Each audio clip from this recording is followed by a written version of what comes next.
Okay, this is session 3 of Reap What Was Sown, a game of Hack the Planet. And I think we can jump right in.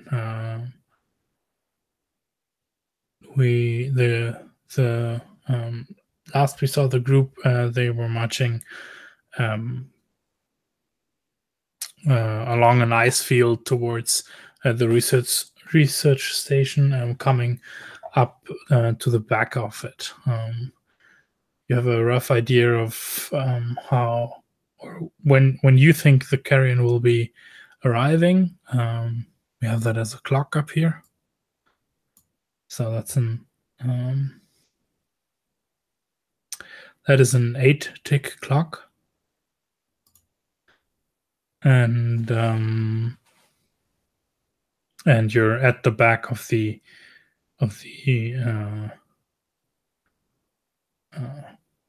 structure that is like, I think we get the impression that it is somehow like facing over the glacier, overviewing that from the inside, with like a lot of high antennas and old communication arrays, that kind of thing. And you're packed in like appropriate climate gear. That's what we're assuming. And you're coming up against the backside of this structure. So what does this look like? Or who's like the one? I think last time the idea was, yeah, we'll just blow a hole into the back of it, and that'll be a quick way in. And if it's going to get bombed, then that doesn't really matter. And this will be the fastest way. So to do that, right, someone's probably carrying some demolition charges or something. Who would be the actual person to do that? I guess. Who do we see first in action? I guess Franco, who is an infiltrator and a bit of a scoutish person. Yeah. If everyone is cool with that, not takes the lead, but takes the initiative to sneak up along an icy edge towards a natural sort of icy cliff hangover to plant some explosives on the entrance. A large concrete structure with oval opening, and inset into that is a sort of a large metallic doors that needs to be blown up. Yeah, nice. But everybody did mark their load going into this mission, correct? If not, you should be doing it at least now. I think everyone. Can you repeat that, Matthias? Did you mark load? No. You should mark load now. Like, I think we said. I think we agreed on a normal load. Yeah, yeah.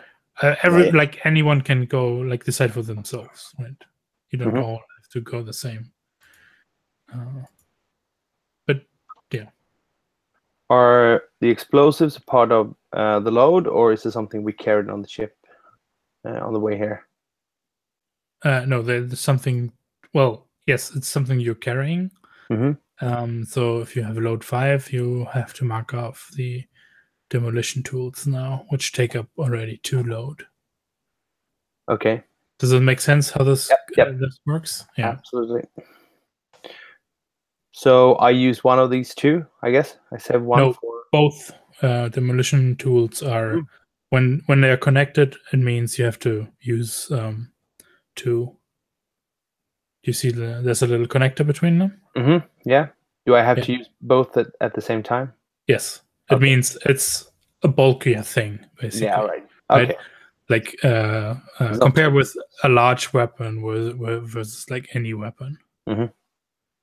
So once it is used, then I take off both. Yeah, exactly. So All like this, that's correct. So you're trying to blow a hole into the structure.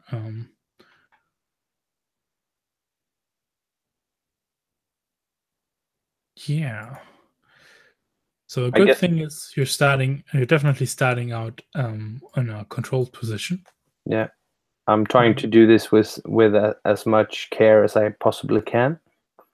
So I take my time up there, even though we are on a time schedule. I'm not going to risk. I'm not going to risk any mistakes now. So yeah. Okay. Do you want a mechanical effect for that? Because you're already in a controlled position. Is this you pushing yourself? I'm not sure. I was thinking maybe with using finesse or like I'm trying to interesting. So you're not you don't want to use wreck. No, I don't. No, I wanna use my my infiltration skills to sort of get up to the best position possible, and then plant the device and find protection, basically. Yeah. Okay. Definitely, if you want to take your time, I can give you the +1 die for, and here's a new thing. In Hack the Planet, the Devil's Bargains are called ripples. So I can offer you, sounds like if you're taking your time, I'll give you an extra die for the clock to be ticking up here.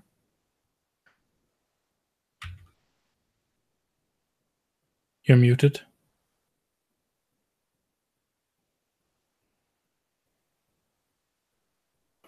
I'm gonna stick with the controlled roll, I think.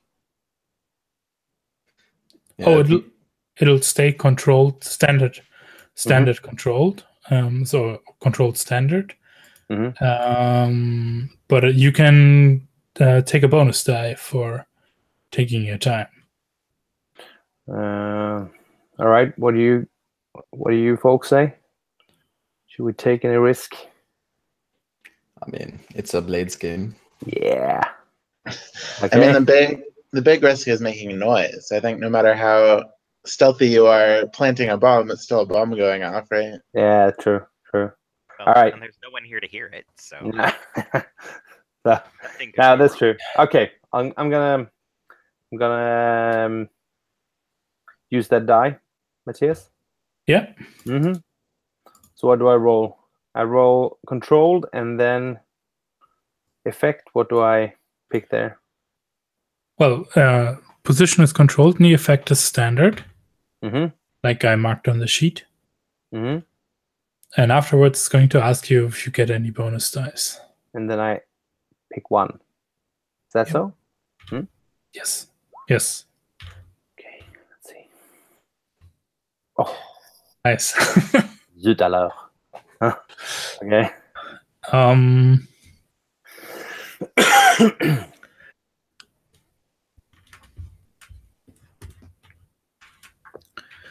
I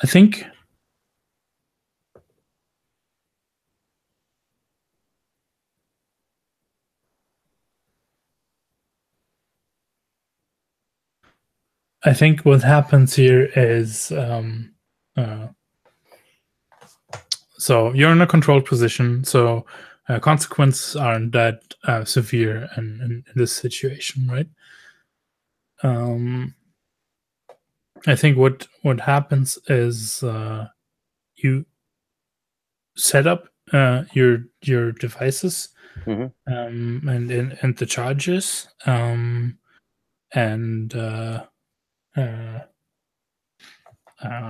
you think, yeah, well, okay, these 4 spots or whatever, right?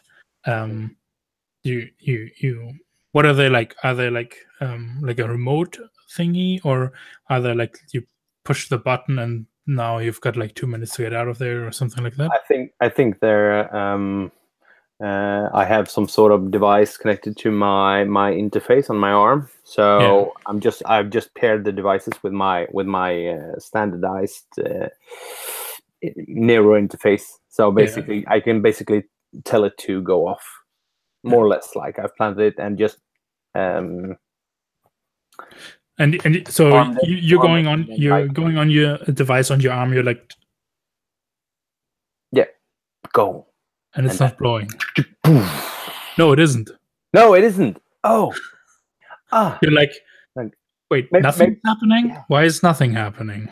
Like I'm doing this sound with my mouth while standing there, like boom, and then nothing happens except my mouth going up, and like what?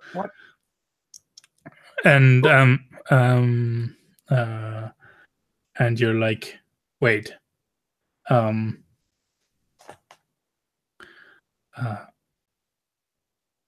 think the issue is like them not going off is a thing that you knew it was a risk because of these specialized small charges to do it like infiltrator style. They're more susceptible to extreme temperatures. All right, so you have the option to wire it physically, like you have two options here. You can either say, well, wait a second, GM, that's bullshit, I want to resist that, I was thinking of that and I made a special preparation for that. And they do still blow up, right? Or you say, well, I guess I need to hotwire them, and then you'll get in and you'll probably have to do something from a more risky position. Is it possible to aid someone via flashback? Or can only they flashback? Well, the roll has already happened, so you can't give another die to it. Like you the idea, say, right? But it's possible for you to say as a well, my character thought of that, so I want to protect, and it's called protect, but it basically resist for you. Okay, then I would like to do that because Vera is used to the extreme fluctuations of weather that are common out there now, and also extremely deep, crushing winters, and thought about this kind of thing. Because if we're setting off explosives, you can't make them work in the forged community. We're going to a glacier. You've got to insulate things. And probably was getting in his way, saying, no, you've got to do this and this, and why are you making this for the wrong environment, and being such a pain. But that does mean that now the bomb will actually go off. Yeah. And you'll you get to with a short delay, or like... Wait, first Vera needs to roll resist, right? All right, it's going to cause stress telling you how to do stuff. So what do I roll to resist that then? So the way you described it sounds like it is inside. You know your way better around. So the difference is, on an action roll, you get to say what action you're going to use, and on a resist, I get to say what it sounds like, what kind of attribute you roll. Yeah, but it's inside from my. Oh, I didn't do very well at all. So that causes you 3 stress. 6 minus the highest number.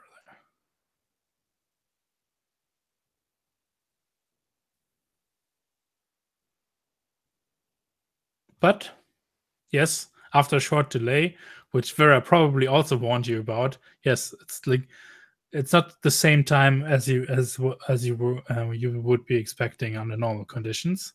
Okay. So he does his boom, and I'm kind of like, boom, as it actually comes. So cool, awesome. Like, boom, what? Boom, and then like this crazy shockwave with a little bit delay. Yeah, that's awesome. Yeah. I love it. Awesome. So you've blown a hole into the outside there. Time to move in. What does that look like? Like, who takes point on these missions, or who calls now for, okay, let's move on. Like that's interesting to know, I think. Like I'm up there, so maybe I just stick in my head to see. So there's or are you guys coming up? Following up? I think like Samaria like walks past you as you peek in, and it's like data is this way.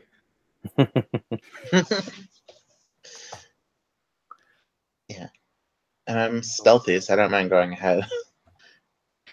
I think I'll hang toward the back, partially to keep sort of lookout, because we're not expecting the Carrion to come now, but when they do come, I want to know.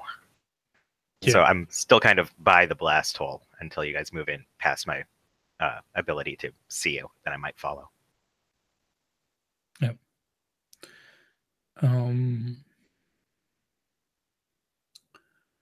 So who knows their way about? So who's taking the way forward and being the point here?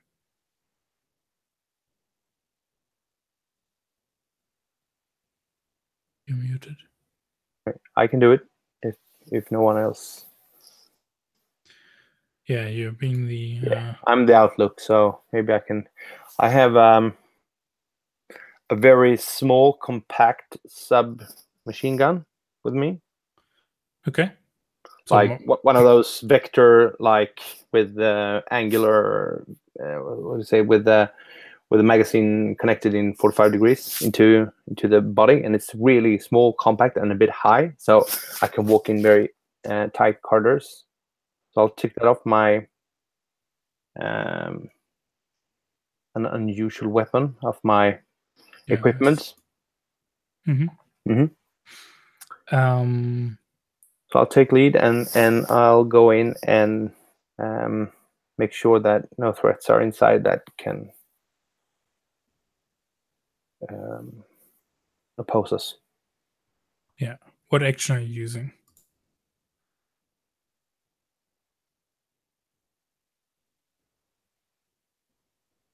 You're muted.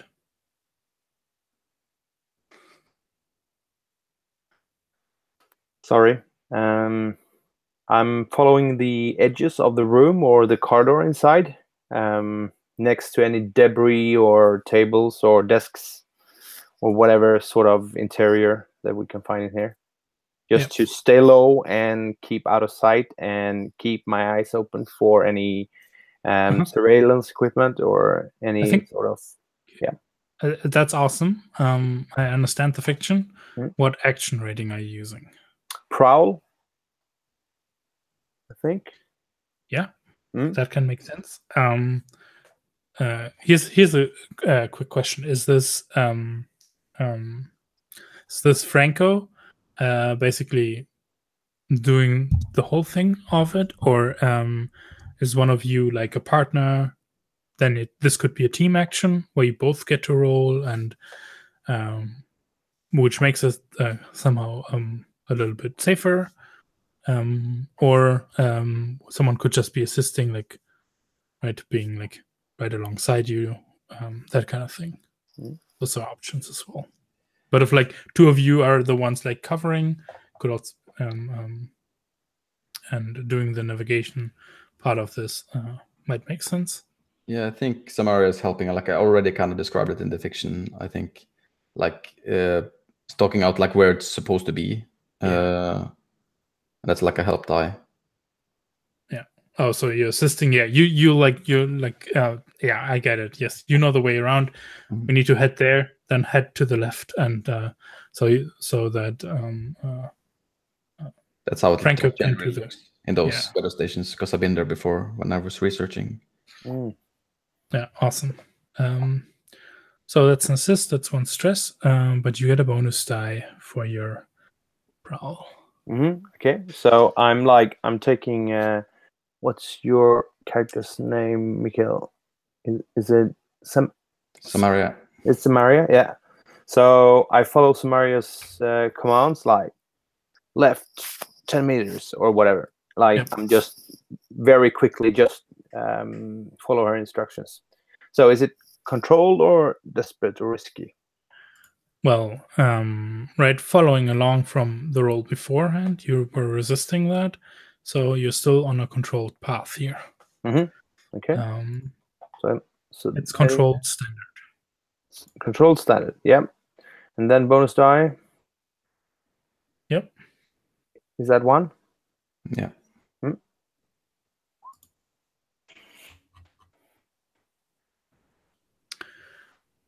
All right. So 5 is you do it. I think you pretty efficiently find the way to where you expect to have the central overlook and where like instruments would be and that kind of stuff. That's where you're assuming you need to be going.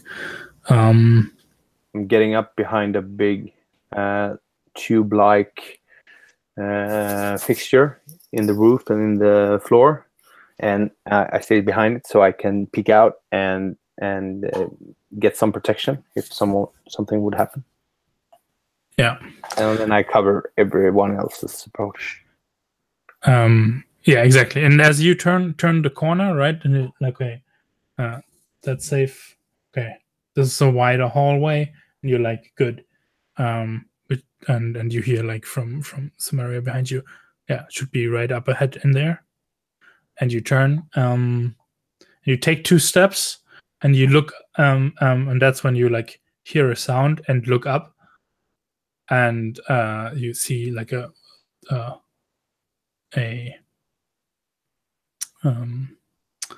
ceiling mounted little turret that's like come alive and like focusing on you. What do you do? I just instinctively just throw myself behind the tube-like thing that I was trying to get cover from. So are you trying to resist something here, or are you just pulling back? I'm trying to resist any sort of targeting. If it tries to target me, and sort of, And it sounds like you're being quick about it. So and I'm keeping my eyes open ever since I stepped my first foot in here. So yeah. But it sounds like quick, so it's prowess. Prowess, and then I roll the 3 dots I have there. You click on prowess, and it does it automatically. Okay. No bonus die? No. Ooh. Nice. So you actually clear 1 stress on a crit. All right. A question. I didn't clear anything from last time we played. Do I still keep my stress from last session? Yep. Okay. So that's I clear 1. Yep. Super. All right. Yeah, so you move back, and you're like warn the others that there's a turret kind of set up, like you wouldn't. Yeah. Watch out, turrets! And then defense turrets, defense equipment, turrets, roof, ceilings. Watch out! Then I hold my ground and just wait for the others to advance. I'm not sure really what they do.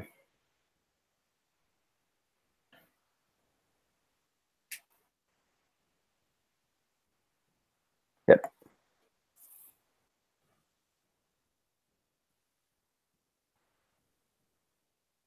So we'll see you, all 4 of you, hunkering down in the hallway leading up to the wide one that leads to the central comms relay or communication center that you're expecting to see there. And it's obviously protected by a mounted turret on the ceiling, which, like, I don't know how good your history lessons are, but that isn't like in an abandoned research station from before the disasters struck. That shouldn't be here. I didn't like it recognized something, but it didn't do enough to target like the. That's how quick Franco moved back into the hallway with you. But time's ticking, so what do you do? Well, this place isn't abandoned. That's a problem, right?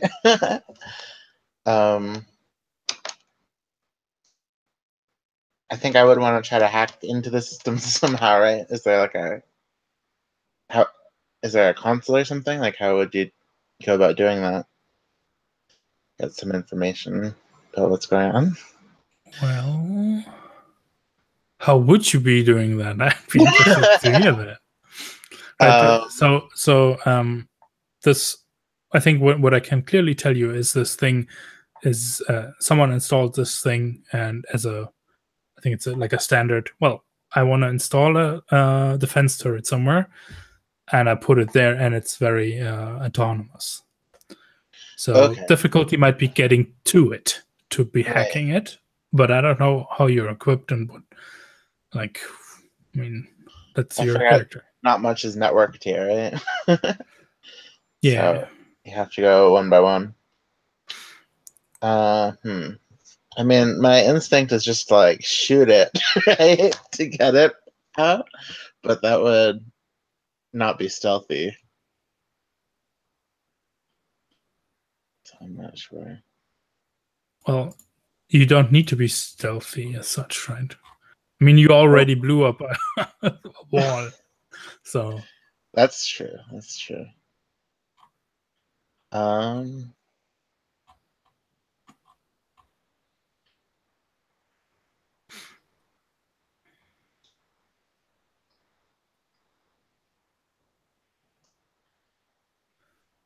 I like the Sunjet, right? It's like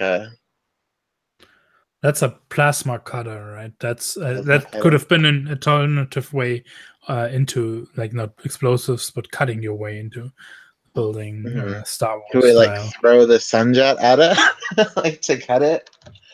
I think that would be cool.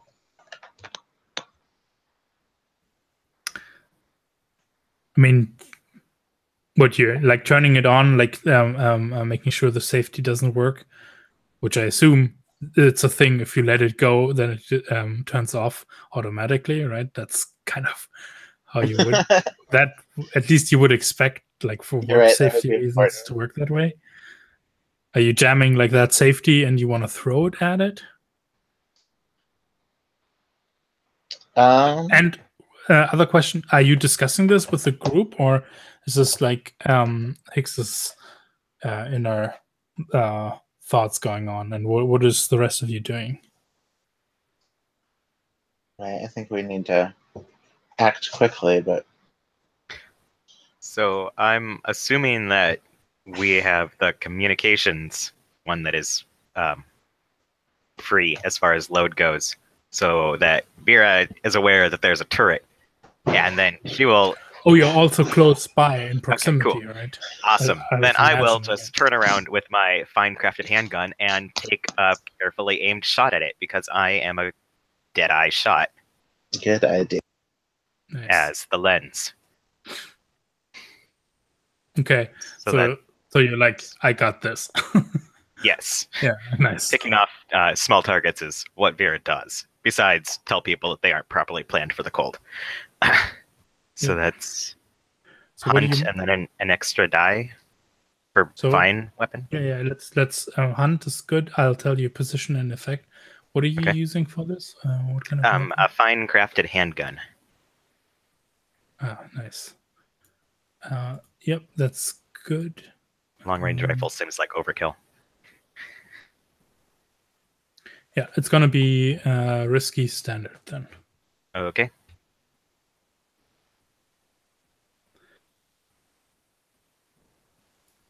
Oh, and you don't want anything else? You just rolled? Okay. Oh, well, I got an extra die for the fine, so I figured that was probably good enough as it was.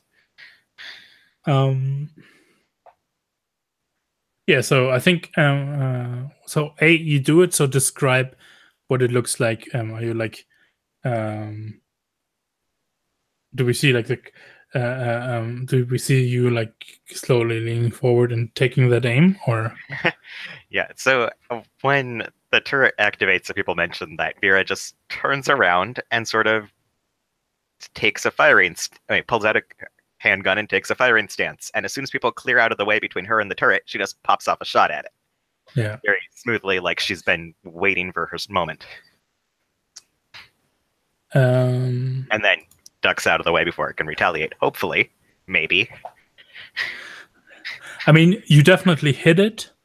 But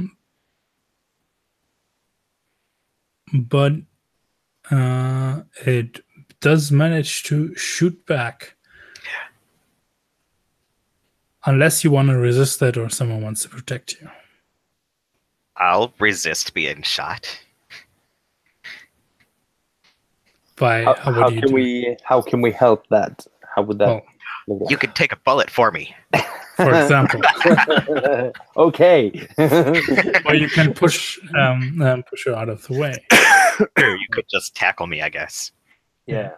Or you could say, I was the one like that got targeted, and I like run out of targeting, like out of line of sight, and that gave Vera enough time to take the shot and not being targeted herself. I mean, I'm standing not so far from there, right? Because when I came to that cylindrical piece of equipment or whatever it is, I just popped out my head, and then it was just there, right? The turret. Yeah. Mm-hmm. Yeah. So when Vera came, she must have been fairly near me, or at least an arm's reach or something like that. Could that Yeah, be I can't be too far away from you. Yeah. Okay, so I'll just drop kick you out of the way. Like taking one of those big strides and at the same time kicking you. So on your hip or somewhere in your body to make you. Yeah, not smoothly at all. Just kind of walk up and kick me, and I go flying. No, but like not in that. Okay, let's say push with feet. I don't mean kicking like to harm, but more like because I want to put. I want to use the whole my whole. So leg I'm still in firing stance, ready to keep firing, and you just kind of push me a bit to the side. No, all right. Sorry, I misunderstood that. No, I misunderstood that. Okay, so I'm just trying to get my head around how we're moving here. Mm-hmm. It is all fine with me. So. No, okay, no, I don't do that. Sorry for that. I misunderstood that. I'll give her cover. I'll just pop out and take my little vector sub and just place a good burst on the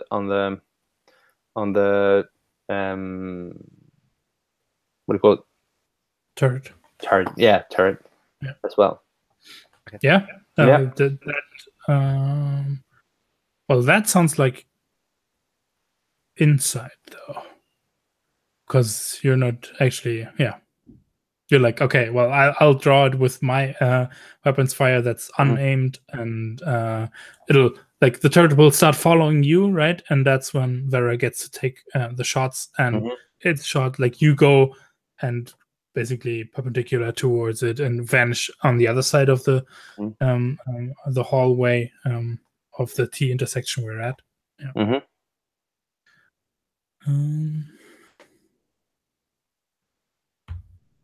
Nope. But that's inside. You're resisting with insight then. Okay, hold on. So I'll no bonus die. Plain good roll. Unless you have a special ability. Let me see. That's No, 4.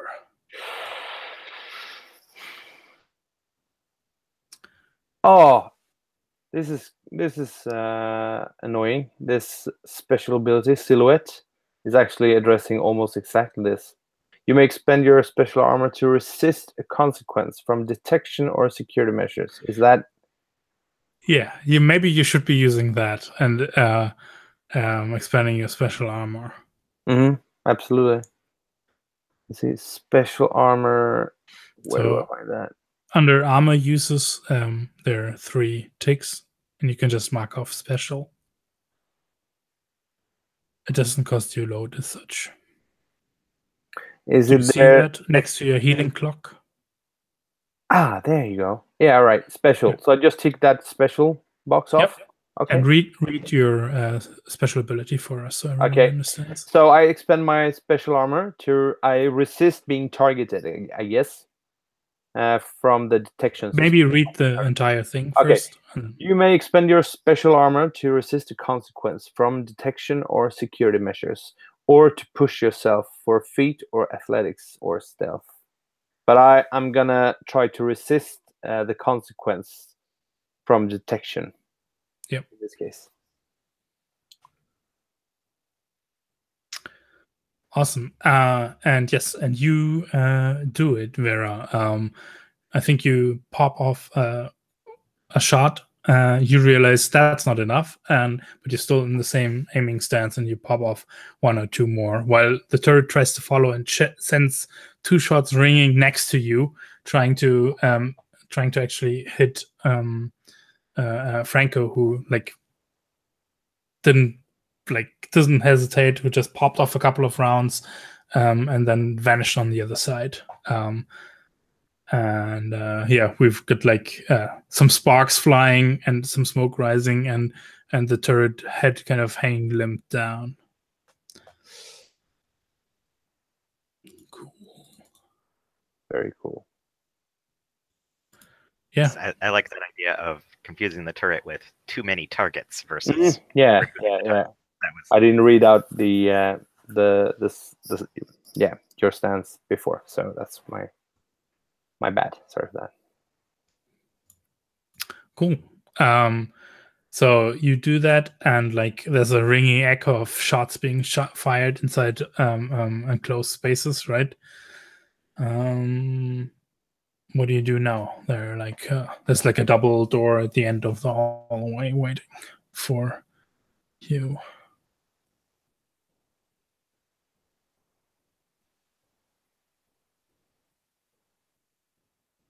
I'm providing cover for whomever want to go up and check it.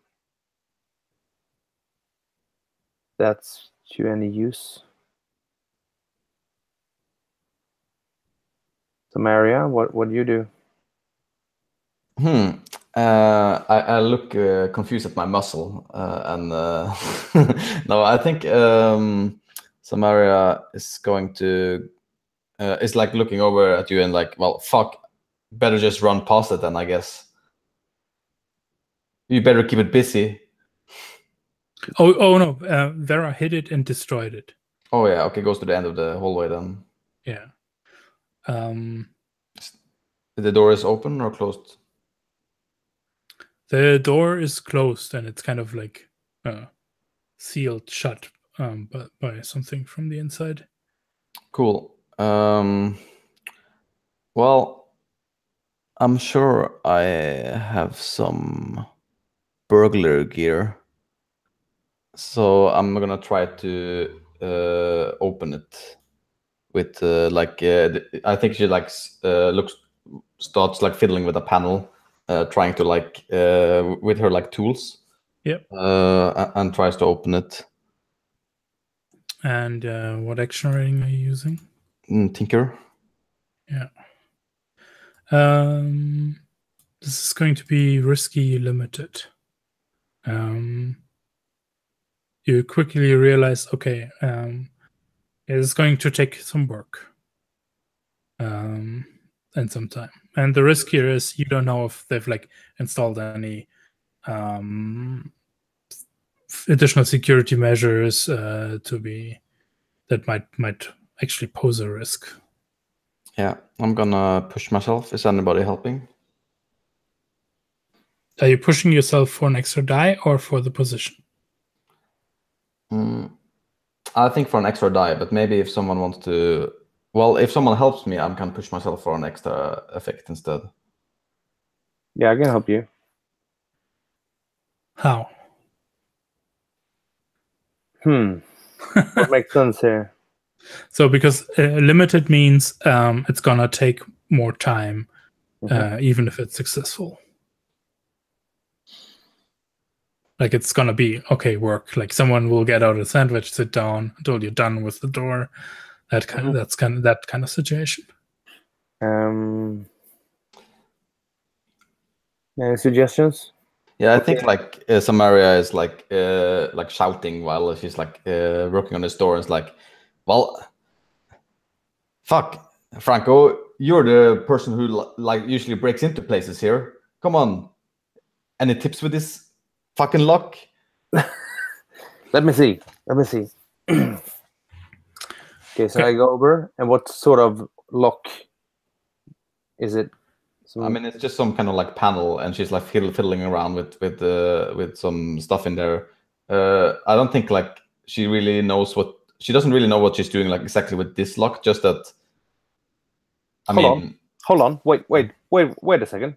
And I open up my arm. What do we call it? My holo pad that's sort of integrated into my exoskeleton on my arm, and I sort of open it up, and out of it comes a cable and a small ship attached to the cable, and I sort of drag it out a bit, and I am try to find a specific part of the panel that I can open up. And then I start to mixture a little bit with the electronics on the inside, and try to find a matching connection for the cable. And it's a part of my burglary gear. Does that make sense? Mm-hmm. Yeah. Yeah, you both marked burglary gear here, right? Yeah. So I took that off, and I help Samaria that way. Yeah, that's one assist, so it's going to cost you 1 stress. Me? Franco? Yep. Yes. But it gives an additional die. So you could push yourself, Samaria, for position if you want. I already, I did. I'm doing that. Okay. And I think Alexis is like, good job making yourself useful there, Franco. We're only getting started here. Yeah, it's risky and standard. Yes. Do you want a ripple? I can't do both push myself and have a ripple, I think. You can't push yourself for an additional die. Yeah. But you can push the position. Well, I did already push myself to get the position. So can I get a ripple in addition to that? Because in Blades you can't. Oh, no. No, you're correct. Yeah. It's push yourself or ripple. Yeah, we didn't push the position. We pushed yourself, yeah. Oh, yeah, you're right. Right, I can do that too for more risk. So I can have it be a desperate and have a standard and have another die. Well, you could at this moment. Yes, that could also be a way. I'm doing that. Okay, so this is like how are you making the position desperate? Are you just like no? I'm just like taking a chance. I'm seeing like the wire and I'm seeing like the other wire. I'm like, well, I mean, I could try around being careful with this. I'm just gonna. So that pushes the position to desperate and effective standard. Yeah, and I have 2 extra dice. We need to talk about the ripple first, though. Yeah. I have a suggestion. Yeah. Maybe like the alarm in the whole facility goes off and like all security things come online. Yeah, that sounds good. If there are any more, you don't know, but at least you'll be working under like blaring alarm, which is kind of annoying. I like that. Yes. Yeah. Cool. Wish me luck. Yes. Nice. You do it. And don't forget to mark XP because it was a desperate roll. Yes. Yeah, you do it. And there's no consequence because it was a 6. So what does this look like? How do the doors fly open or? Yeah, you just like see the close up of like the virus like attached and like sparkles coming off, and there's like this small pause where everyone looks like a little scared what's gonna happen. And the alarm goes off, and then like the door goes open, and Samaria is like, yeah, that's exactly how it's supposed to go. Come on, guys. Exactly. And girls. Nice. Yeah. We're following. Okay. Yeah. So you break in, you're following, and what you get here is doesn't appear abandoned at all, or rather, I think as you rush in, you rush into a balustrade overlooking a control room that has windows outside towards the glacier. Windows that can be blinded or darkened against the severe sunlight that happens. And what you see is you look down the balustrade, and there's like curved stairs going down towards the controls and stuff. You see there someone seems to have dug a hole into the middle of the room, and which seems to go down quite a bit. But it's not dark. There's like it's lit. Like at the bottom of it seems to be some kind of big machinery of some kind that's active, and there's like strands of thick cables running out of the hole and are hooked up to some consoles. And the alarms start blaring and throwing everything into a flickering light. And yeah, and I think with that also, like the actual shades start to close in front of the windows in front of you. What do you do? Cool. I didn't catch. Was it any people in here? No one. No people. It's just whatever old consoles there are, they've been repurposed for some kind. Okay. Or something. I think I'll stay in the door so that it doesn't close on us. Right? That seems important. Having a way in and out. I try to advance down towards the consoles. Checking each angle and stuff. Yeah, we see you going down, checking the angles and calling clear and stuff, because it is clear. And you're like, I don't know, do you even have like a flashlight on top of your thing? Because you've got like red lights starting to flicker and that kind of stuff as like the light from the outside vanishes as the blinds go shut with the alarm in front of the windows. Like for a brief moment, that gave you like an awesome view across the glacier, right? And we even maybe we get like the shaky cam zoom thingy that shows like there's a little dot on the horizon, or 3 little dots that are like 100% there, the Carrion that's like on their way here. But you're moving down, you're checking, you're calling clear, it's all clear, and there's this strange, like someone broke a hole that's like several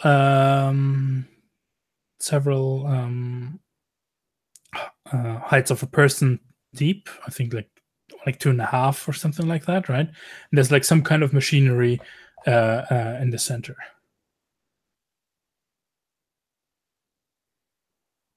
Down the hole? Is that where the machine is? Yeah. Okay, so I get down prone, and then like I'm trying to find an angle down in the hole to look and put some light in there with my submachine gun, see what I can see. Is that a study? I try to find some information of what's down there. Yeah. I think this is I'm shouting to the others. First question, someone joining him? I will join him, trying to scope it out.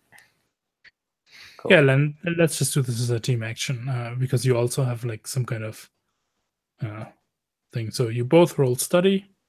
Definitely because this is still like a security thing. I don't know. Or is Frank I was taking the thinking lead? survey, because it's trying to understand a location. He's trying to understand what the thing is. Oh, okay. Mm-hmm. So more makes sense of the hole and what's beneath it, or down. Yep. So it's risky, or no? It's a do a fortune roll. It's a fortune roll. Okay. Yeah. Standard. Effect is standard. Yeah. Yeah. Is it always standard if you don't say anything else? Yeah, usually, and we'll probably like. Yeah. No bonus die. And I also roll then. Well, it doesn't sound just like you were doing the same thing. Okay. Also, he rolled again. We should like decide before that. And yeah, this is a 6. Nice. So I think you actually quickly realize what this is, and tell me why you know what this is. What you see there is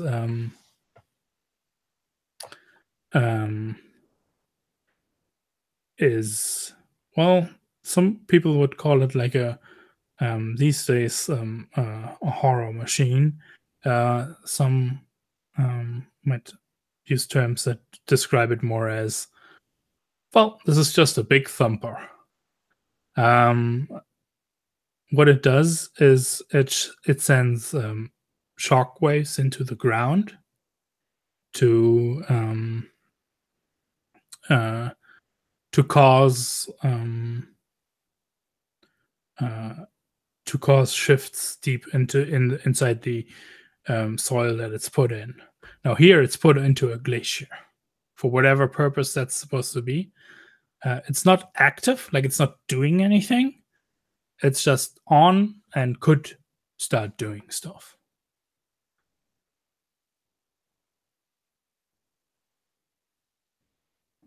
You're muted. Hey, it's a big thumper down here. You know? Vera, have you seen one of these? Yeah, you know what it is too.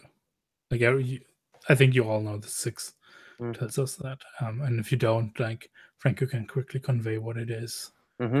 Quite a bit of not an active one, and not in a while, but yes.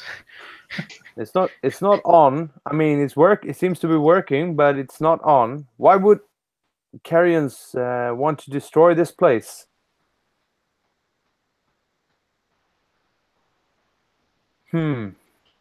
I want to look at these terminals. Does everyone want to take my place? Yeah, I can put a rootkit here. I can switch. I'll move up the stairs and switch place with Hicks. I mean, the terminals are up top, right? They're kind of repurposed, whatever they were before. At least it's hooked up there. So what do you want to do, Hicks? Hack them? To what end?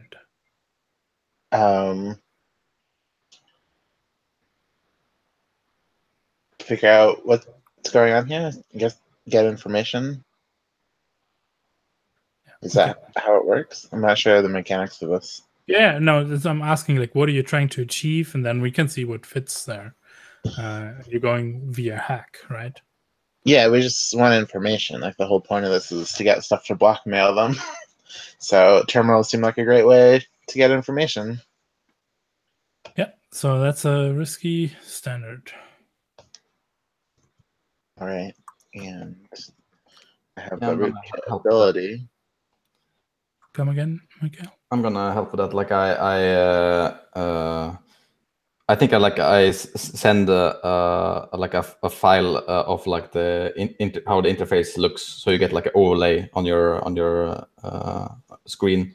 That's easier to manage. That I had from like my old weather station stuff. And it says I get +1d and +1 effect. So I'm not sure. What's the effect? You have a special ability that applies here? Yeah, the rootkit. Can you read it out loud for everyone? Take +1d and +1 effect when hacking above your tier. Yeah, you're not hacking above your tier. Okay, this isn't above my tier. No. I would have assumed everything was above my tier. All right, so it's just a normal hack roll, which is a tune. Yep, and you're getting an assist from Samaria, so that's plus a bonus die. Okay.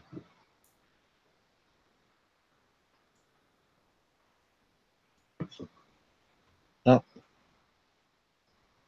3 and a 1.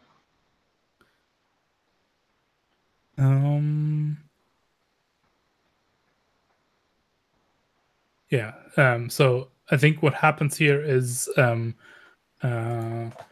think what you do is, so two things happen here. One is you yeah, I think what's probably weirding you out is the actual interface, because this is some strange old console. Like, no one would use this kind of hardware anymore.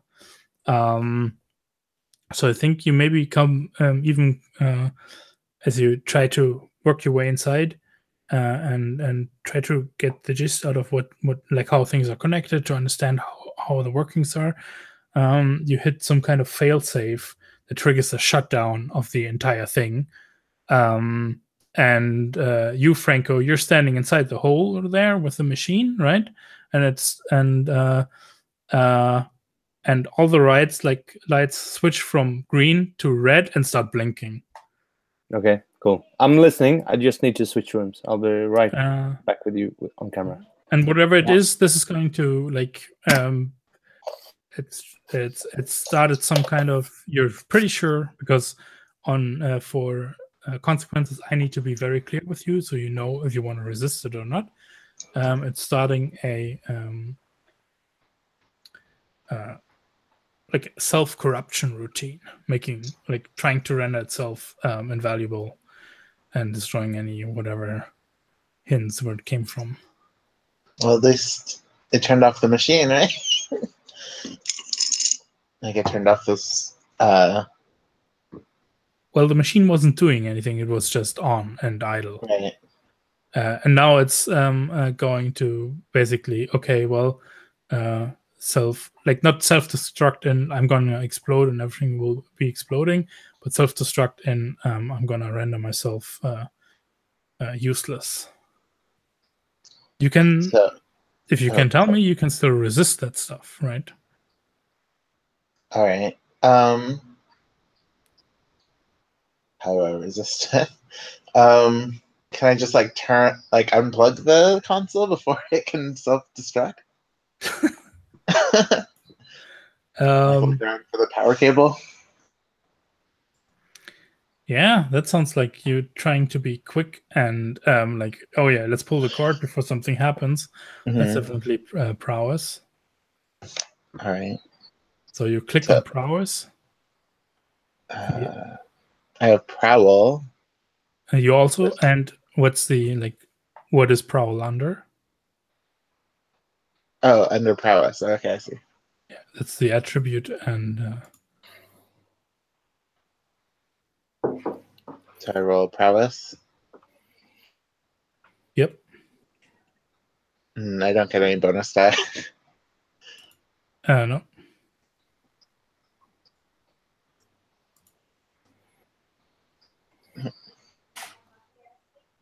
So that's a force stress. Wow. All right. And I think you pull the power cord off of everything, and you'll see Higgs going and quickly turning whatever, the machine inside goes dark, the lights on it shut down before anything can happen. And now it's off. Great. What about the lights downstairs? Are they still flashing red? No, the machine down, just off. It is off, and you're shut out of the console now. Okay. The console has a please enter root password kind of thingy to be activated. But you pulled off the big thumper machine down there. That's turned off now and not corrupted. Can I take the console with me? How big is this? No, the console is built into the wall. What you could take with you is a thumper, which is also a big hall, but that should be something you might be able to take with you. Let's do that. Let's take it. It does seem dangerous, so that's good. Valuable. Yeah, and I think this is the thing, right? This must be the thing that the Carrion, if they know it or not, you don't know, but this is the target they aim to destroy. Like, who cares about an old research station? Except maybe, like, some of you do, apparently.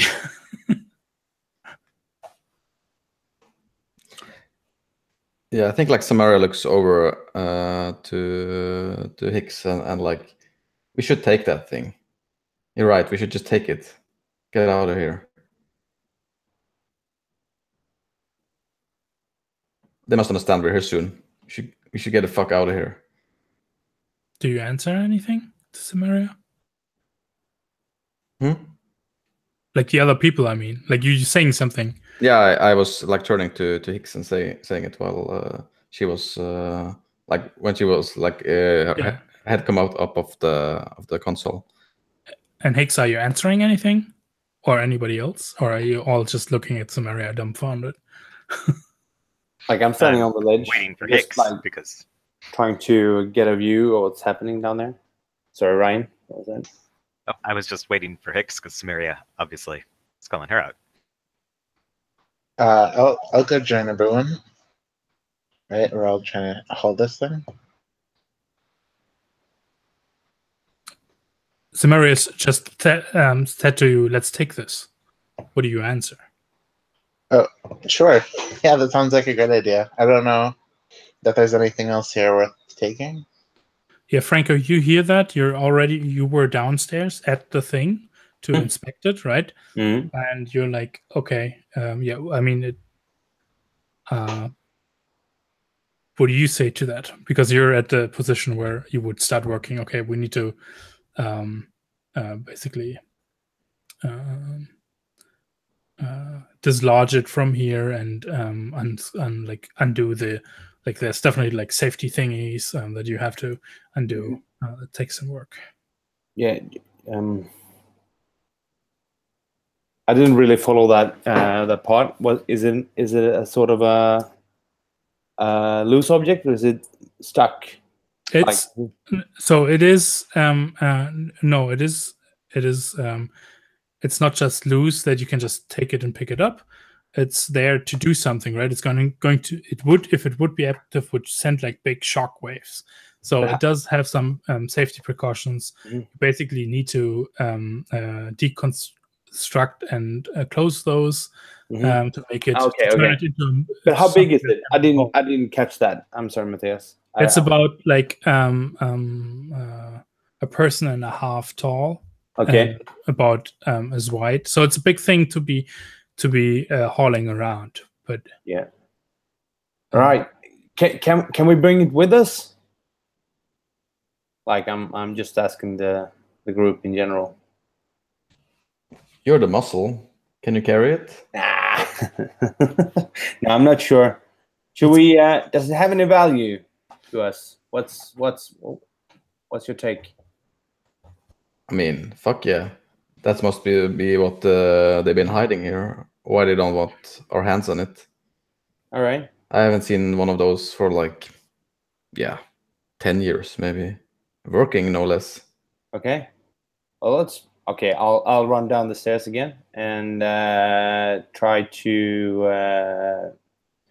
Can we get do anyone have some sort of rope or something that we could sort of haul it up through the hole with?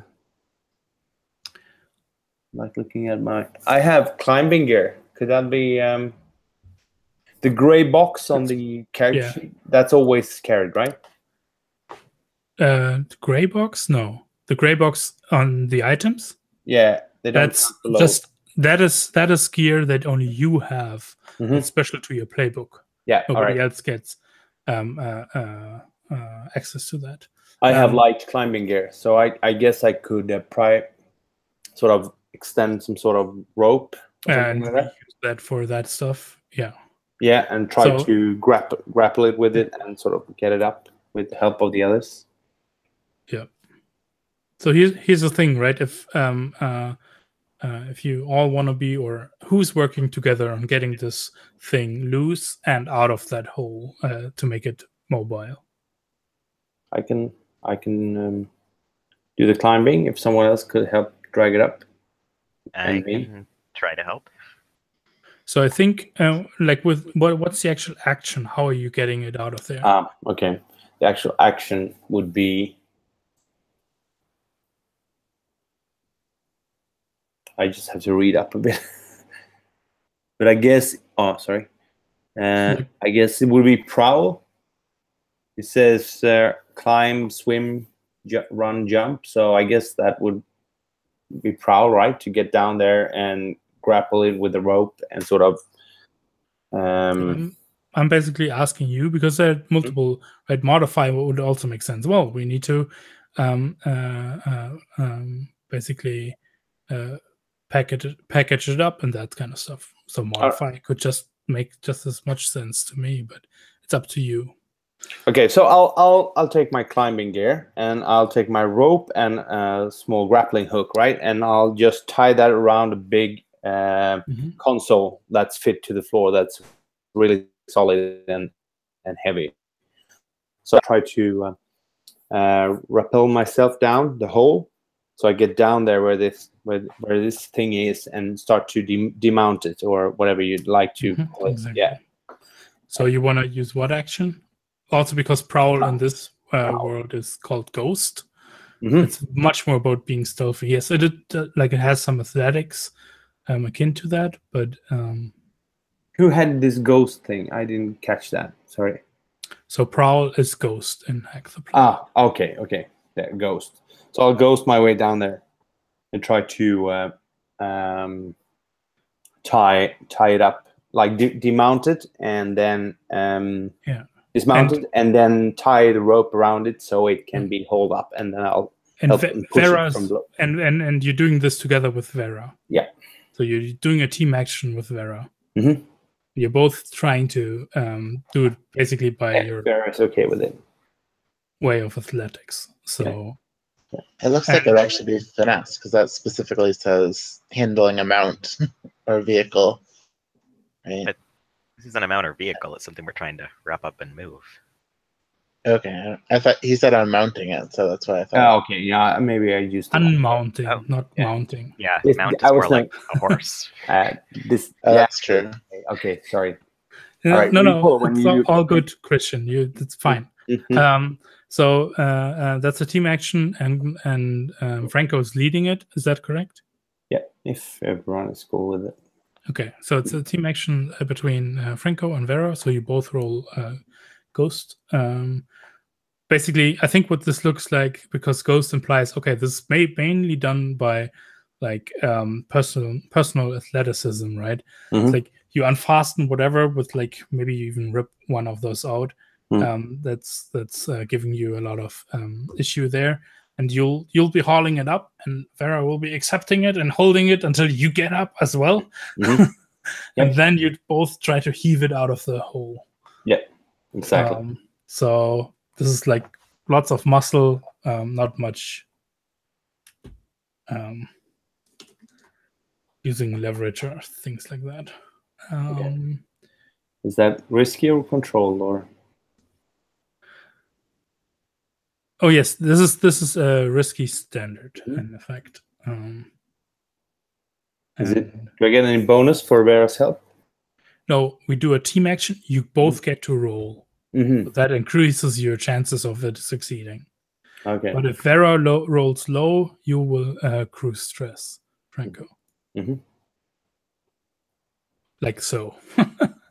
Sorry, Franco. That's one stress for you, Franco. Yep. All right. Okay. That's cool. Like, what happens? Like, do we get? Does it glide out of our hands and sort of hits the ground, or do we start over? Or 4 to 5 means you do it, but there's going to be a consequence. And I think the consequence is yes, you do it. And there's some at some point this it's like it's Vera probably going like that you can't hold it alone anymore. Like as Franco's like climbing out of the hole, right? And maybe that's what's causing you stress, Franco. To basically try to hustle and make it so that you got it. And I think it's at that point that it's like half out of the hole as you're pulling it out, that it swings and bangs against the side of something. Okay. And as you pull it out, it's like leaking some kind of fluid out of its side. Oh, okay. Hey, something's happened here. Like it's leaking fluid. Well, we hardly have the time to fix it. We just need to get the fuck out of here and worry about that when we get back. Go, go, go, go. Cool. He went right out of the chat. Welcome back. Thanks.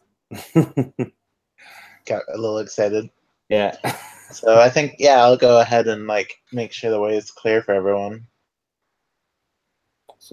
Yeah, like the alarms are blaring and the lights are blaring. But you want to make like the way same way back again. Now, like two of you are busy like carrying this heavy thing, right? Yeah, I want to go get the airship started for everyone. Yeah, that's some ways off because it's hidden, right? You had to track a whole part of up to this thing here. I mean, this is a perfect time for a flashback where you, of course, planned for this. Just saying.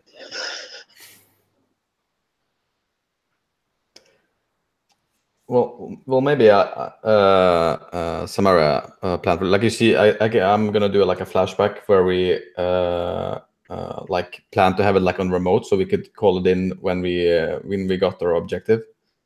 Like I think we're sitting around like a table in the ship, and we're like talking about how we're going to get in. And I think everyone is like about to go from the table, and then Samaria, but we're also gonna leave, right?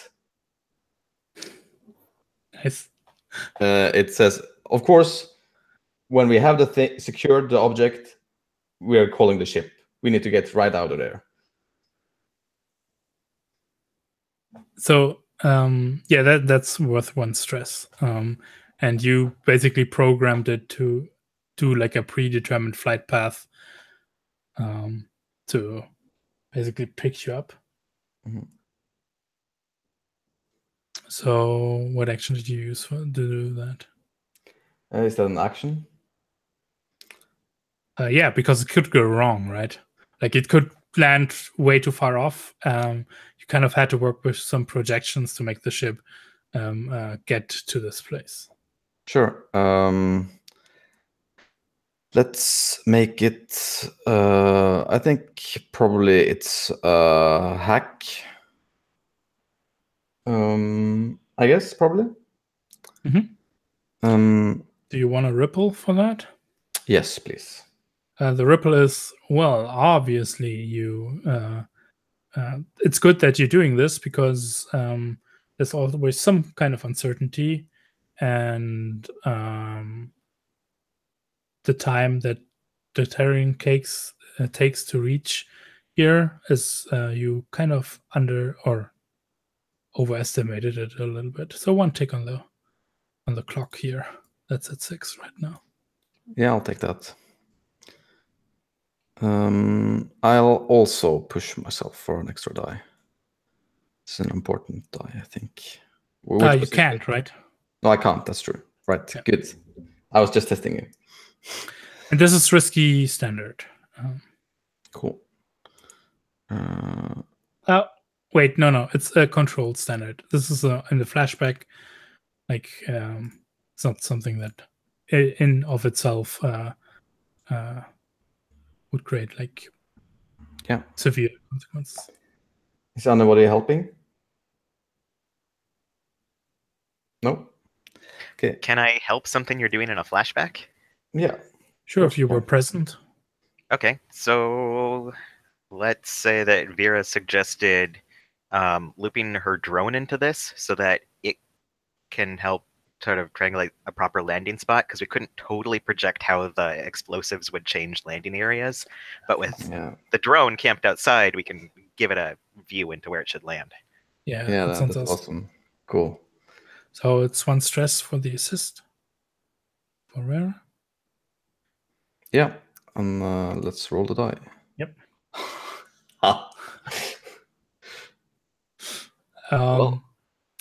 Well, it is controlled, so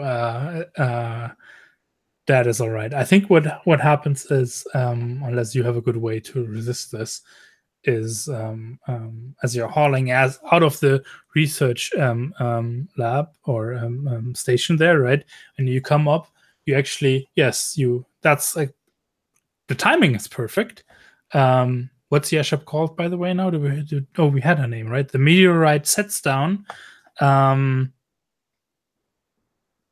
Basically, some kind of like 800 meters down the ice field.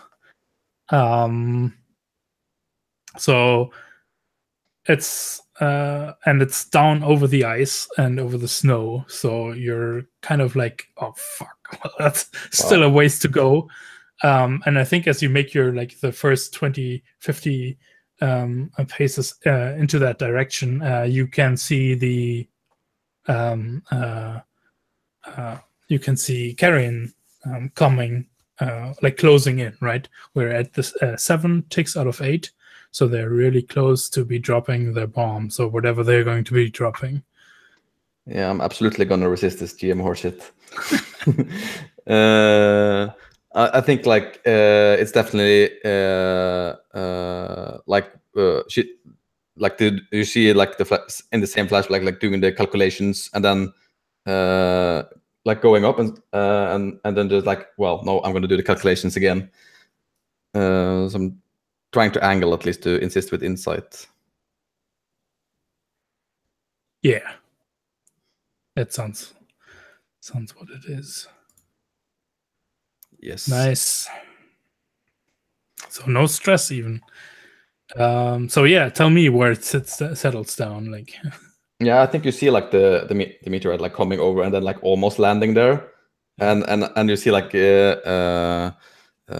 Samaria like no, that was not the calculation, and that's like, and then it like goes up and lands right in front of the weather station. Yeah. And you haul that stuff on board, right?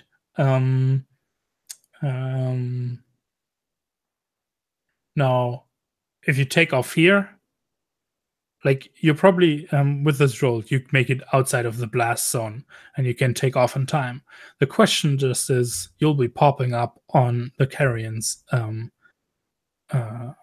radar as a presence here or not. Like if you just want to go, that's fine. And we probably can end the score here. But if you don't want to leave a trace in that kind of direction, this might get a little more hairy. It's kind of up to you guys to decide. I think we see like you rushing on board, maybe because Vera, you fly this thing, right? So you probably hand your part to Higgs, and Higgs like, oof. So this fucking thing is super heavy as you run in to take your seat in the cockpit, right? And you take a look and scan the instruments and look out, and you see like them coming swooping down. Like it looks like, if you didn't know better, it would be looking like this, coming sweeping down to a strafe run at you. But I hope they were still going for the research lab. I'm happy to get out of here. Yeah, unless people have strong inclinations otherwise, Vera's just gonna haul out of here at all speed. Okay. Get the fuck out of here. Yeah, not getting bombed is probably top of her list. Cool. Very cool.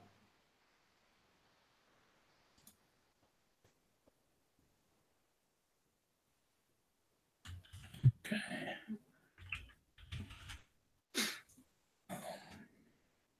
I would say let's take a. I might need 10 minutes, 10-minute break here, Yep. and we'll do a payout and stuff afterwards. Cool. Awesome. Great.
Yeah.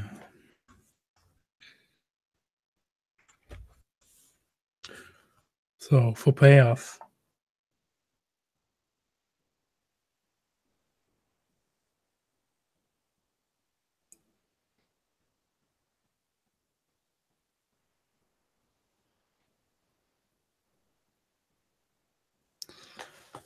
there's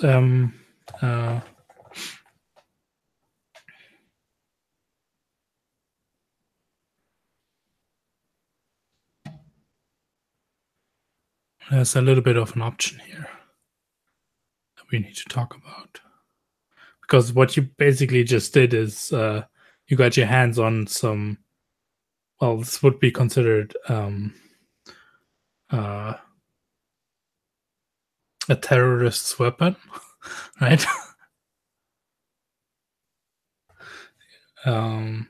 Because with some know-how and the right application, you might be causing like earthquakes, localized earthquakes with this stuff, and it would definitely fall into like exactly what the tracers are there to track people down who use this kind of stuff. So I think that's the discussion what you want to do with it, right? It's going to be a thing where do you strip it down for parts and sell those parts? Might be like the safest probably option, but probably also the least valuable option.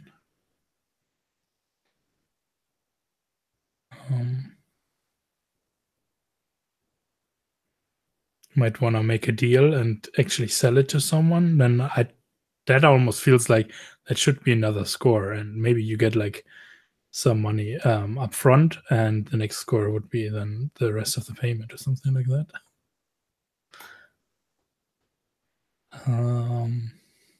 Sorry, I didn't catch that, Matthias. Oh, I was already talking about payoff. Mm-hmm. Right. But if everyone, I don't know where Asher is. Oh, there's a camera on there. So Yeah, I'm here. The video is just not working for some reason. It's working now, but you're not on it. Yeah, that's why it's not working. What do you mean? You're a ghost? You've got some Yeah. ghost tech. Scary. Oh yeah, don't do that, please.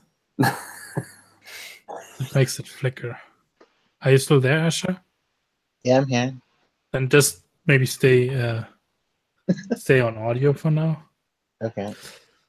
But let's talk. Let's talk payoff. The crew sheet is down on the playmat at the lower.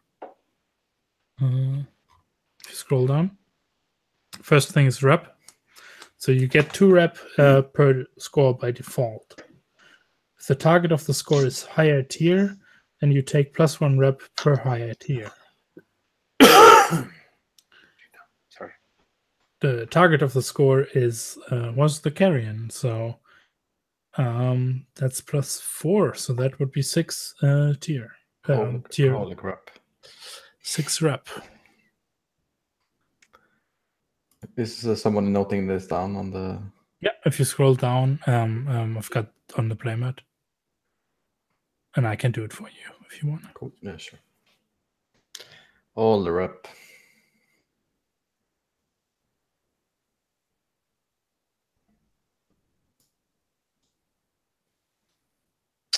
So that's good. Remember, you can also spend rep for extra downtime actions. If you want to go that route. Now, this might even still happen on the meteorite. It's a discussion between most of you. What you actually want to do with this thing that you stole now. Because as I was saying, this is kind of like a weapon for terrorists. Like, this is highly illegal. You can cause localized earthquakes with it. This is stuff that the tracers particularly find people and retire people for.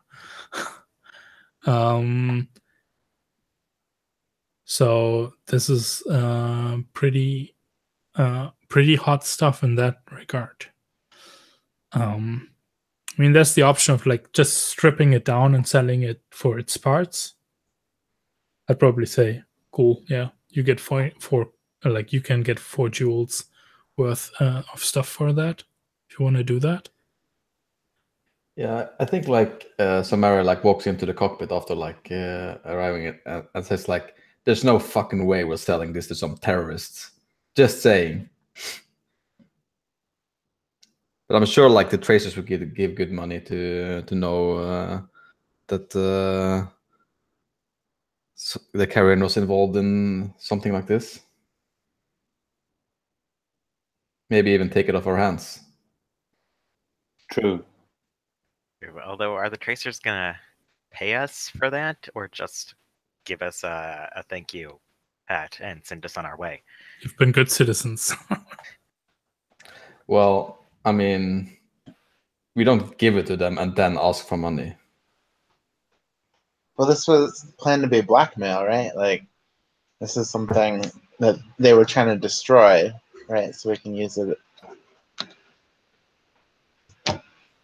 I'm just We saying can we use can that work for knowledge. multiple ends.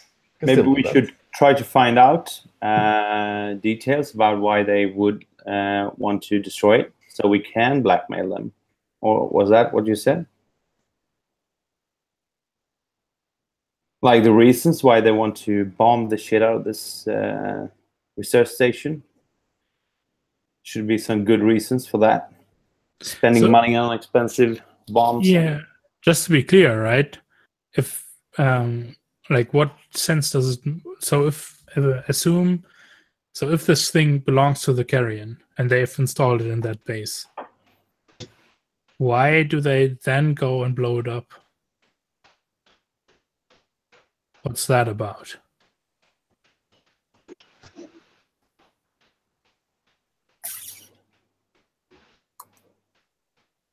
It's something they don't want us to know about, right? That's why it's Unless good they were blackmail. hired to destroy it so no one could have it, and then we stole it, so we're the bad guys now. Turns out you're the real monsters there. We're the bad guys? No, fuck that shit. Well, it's somebody's, and we need to find out who it is.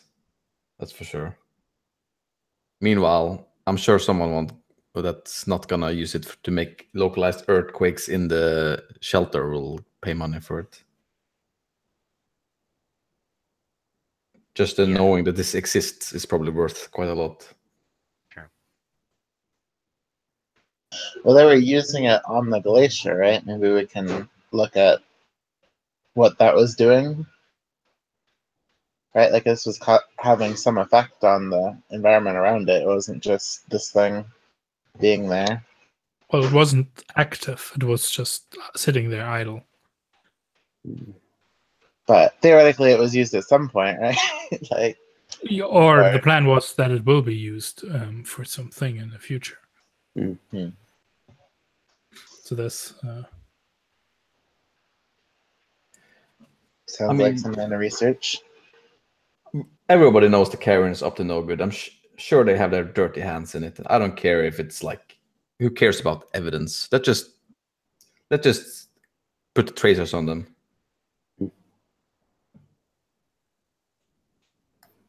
Good idea. I like that. Watch them from afar. See what they do. Yeah, I'm sure they will lead us to whatever. Stupid thugs. okay. Cool. So you're trying to sell off the information about this to the tracers, and basically by proving your information is quite correct because you found this thing that they better take care of. Exactly. I want to check out with Hans as well, my data broker contact friend, to see what he possibly knows about it. Did we get any information from studying it? Like, how long did anyone here among us find out anything about the Thumper? So I mean, you know what it is, and Doesn't hold any secrets, just no? yeah, this is a pretty obscure kind of tech because it's so highly illegal. Mm-hmm. The question is, what are you aiming for? What do you actually want? Because right, if you're deciding to basically be a good citizen and also a smart citizen, like get some kind of payoff from the traces by selling this information, also getting the traces, then I think there would also be the reward of like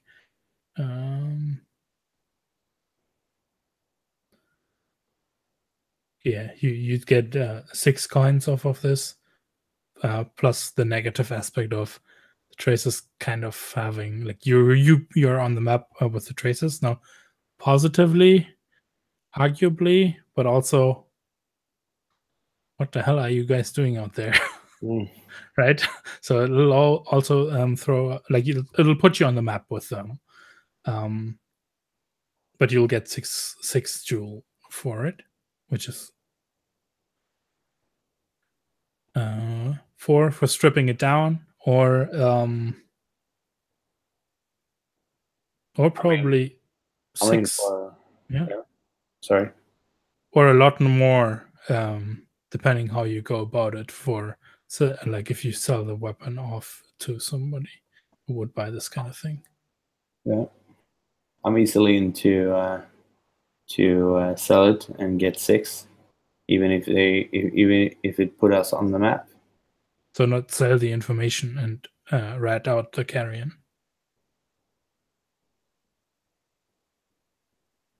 Yeah, either of them. That's cool too.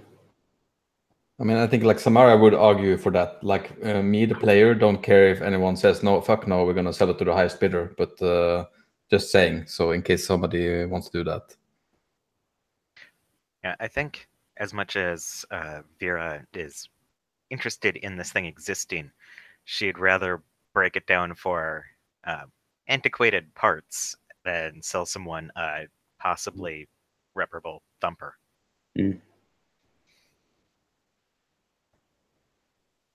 I mean, we could both sell the information and the parts. There could be like the information could be like could still be like could even be like its own heist, like trying to set up the tracers against the True, because the Carrion. we can say that we found that the Carrion were trying to cover up the existence of a thumper. We don't have to say that we found an operable thumper and then bust it. I like that. That's very cool. Or we can just show a part, right? Like we can strip out the parts and then show them like, here's a part from the thumper that we took. We didn't take the whole thing. Something, you know? Just like so we have some proof. Oh, yes, look at this small bit of evidence we managed to smuggle away before they destroyed the rest. Yes. You'll never find the other parts anywhere. Definitely not on the market. I mean, we gotta eat. Yeah, so you're going for the 4 jewel and but keeping a lower profile and potentially deciding in the future to make some make something else out of this. Yeah. Cool. Do you want me to mark that down on the crew sheet, or do you all take 1 jewel? Maybe that's easier. You all take 1 jewel instead. Yeah. In the vault. Cool. Then there's heat.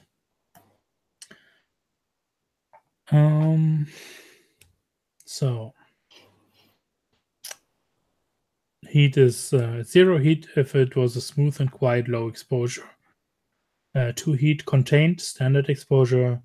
4 heat for loud and chaotic high exposure, or 6 heat for wild devastating exposure. I think the baseline here is because you were seen at the end, but seen by those who were actually making the noise. So I think 2 heat as a basis. And does that sound fair? Yeah. And then it's +1 heat for a high profile or well connected target. Add +1 heat if the situation happened on hostile turf. +1 heat if you're at war with another faction. +2 heat if killing was involved. Well, I mean, the Carrion are well connected, so I think that's +1 heat. So I think it would be 3 heat.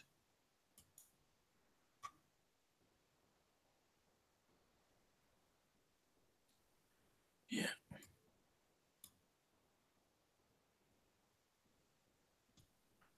Okay.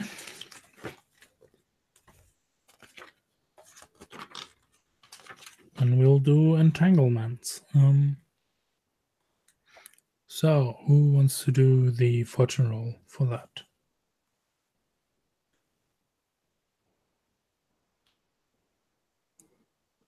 I've been rolling terribly, so maybe not me. Well, I've only been rolling well because I've used auto stress. But It's also 0 dice, so 2 dice and the lowest. oh, okay. So 2d6. Yep. That's a 1. It's the same option anyways, right?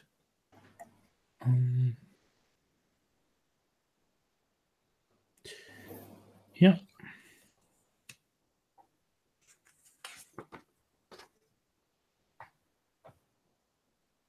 So that's either flipped or interrogation. And I'll slip that in whenever it makes sense. What does those mean? Interrogation. What happens with that? I haven't decided if I want to use flipped or interrogation yet. Mm-hmm. It's either or. Mm-hmm. Interrogation basically means the sentinels round up one of you for questioning. And then there are a couple of options you can choose. Yeah, like you might get roughed up or you might pay them off. Mm-hmm. And flipped means one of your positive contacts or something like that basically flips, and because the heat on you is so high. But now we would be going into downtime. So does anybody have an idea already what to do for downtime? So, Mikael, last time we kind of fleshed out a lot about the forged community that you're living in, where you have like also your airship hidden, and I think might be a good idea to quickly go over what we've got there. I think the community is led by what's her name? Florenza, is that correct? Am I remembering that right? Oh, I don't remember. Was that the woman that I was a little bit afraid to confront? Yeah. Yeah, it's Hix's contact. Mm-hmm. Or Hix's. Yeah, Florencia. Yeah. Kind of at the same time.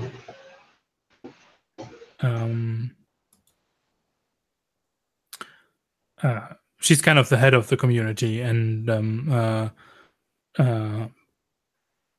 mostly by way of being the one who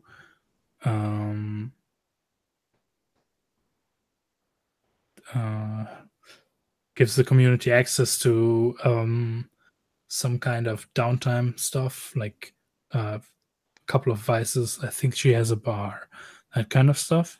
Mm-hmm. And Hicks actually has a garden and kind of works the garden for her to produce basically a little bit of food for the community. And Franco is someone who does like basic maintenance fixes for a lot of different stuff for the community. Absolutely. So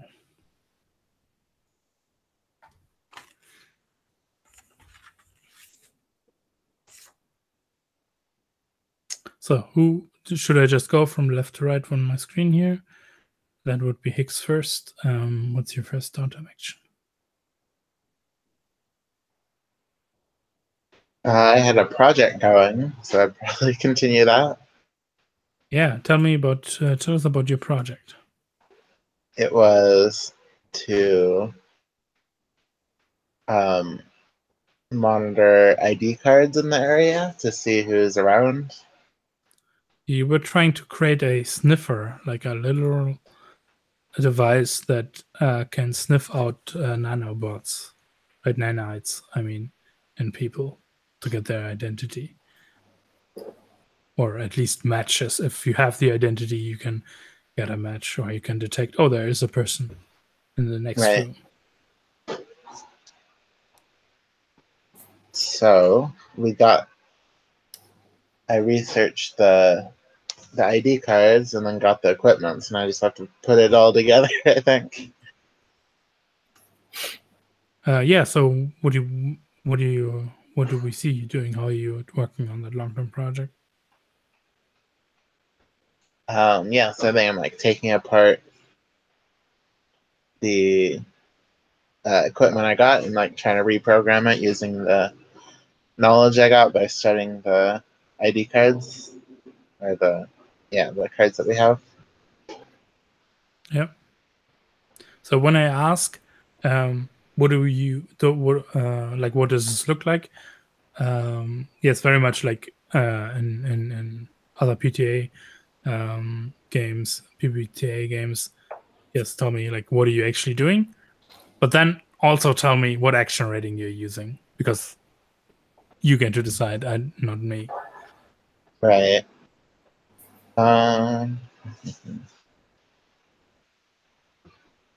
So they actually changed what my playbook's good at too, which makes it complicated.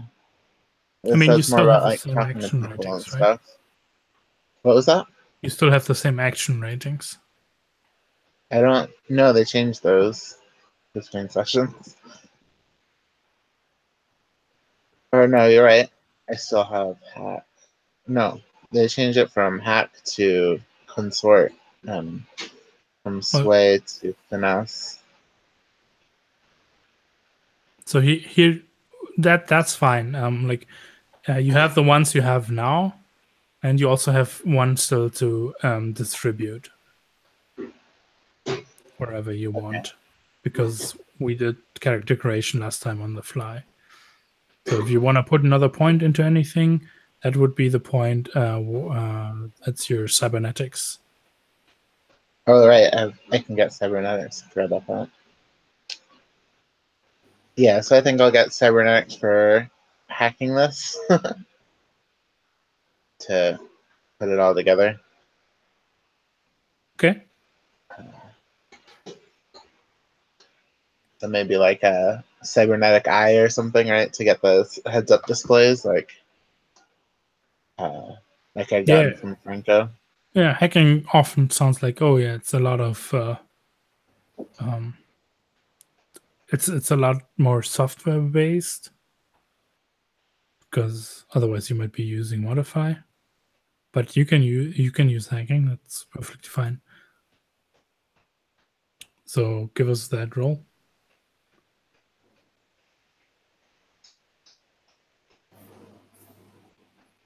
And it's a fortune roll, right?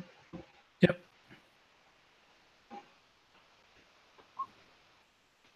Nice. That's 3. So awesome. Which can you label the different counters or the different countdown clocks? Which fills it. So okay, great. Done. Yeah, just add this as an item, like one load item. You can add it to your stuff. and we know what it is, right? And we'll see like how effective and in the action, but we know basically what it does, so that's cool. So then next up is Franco. What's your first downtime action? I'd say I need to clear some of my stress, so I will spend some time on my obligations to the community. So I'll go check with the families in the lower parts of the community to see how they are, and sort of I go spend some nights there, talk to them, and see what their issues are. And normally it's about that infrastructure, that the pumps that keep the water away. They always get stuck. So I'm sort of climbing up the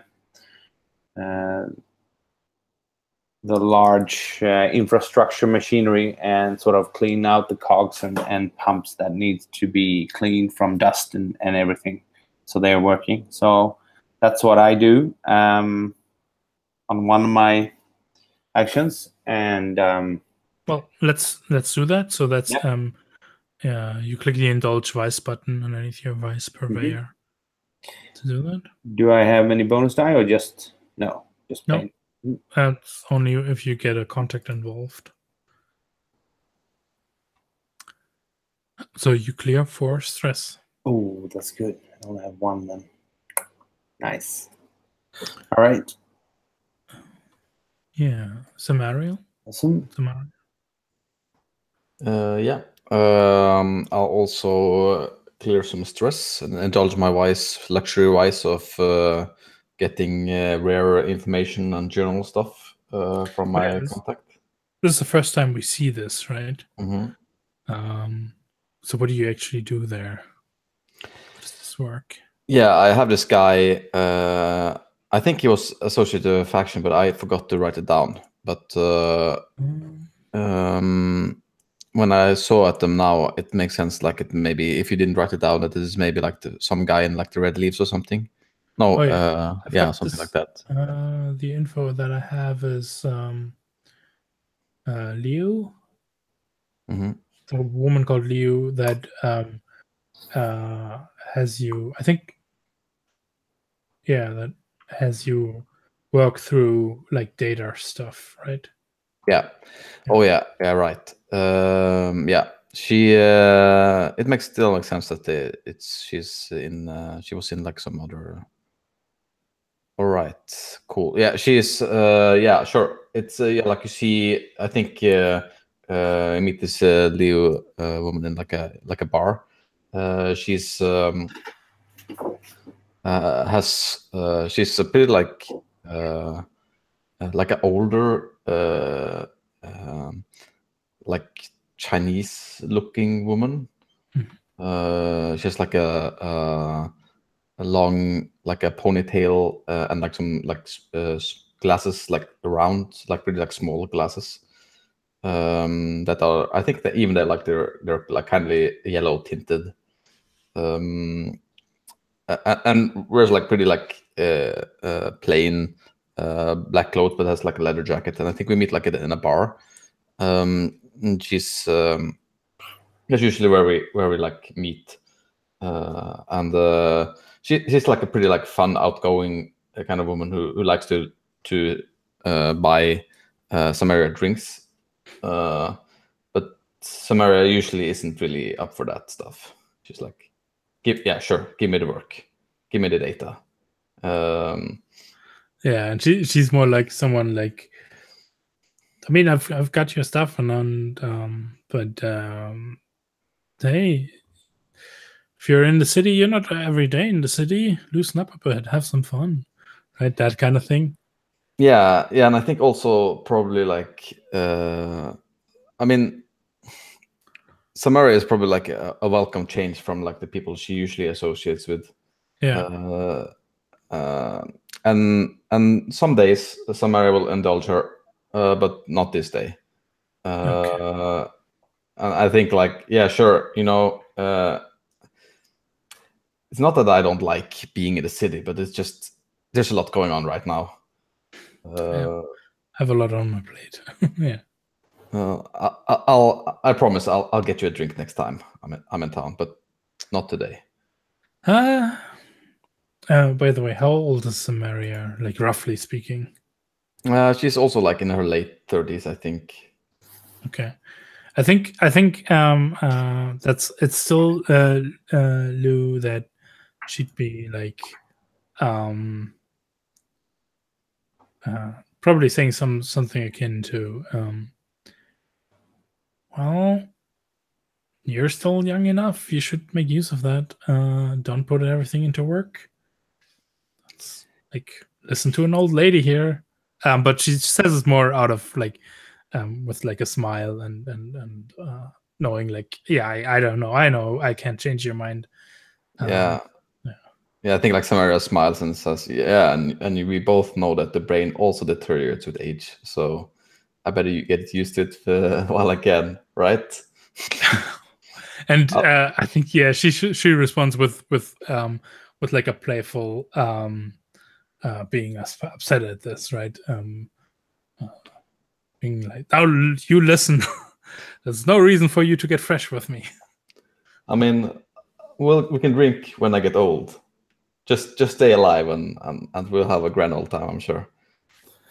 And she laughs at that. Yeah. Nice. Yeah, and I think like it's like a small like smash cut, and you see like Samaria in the ship like working through like data logs of I think it's like of just like weather satellites and stuff like that,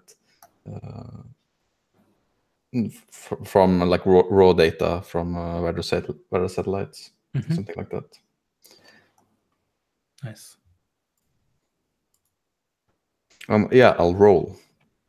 That was the lowest.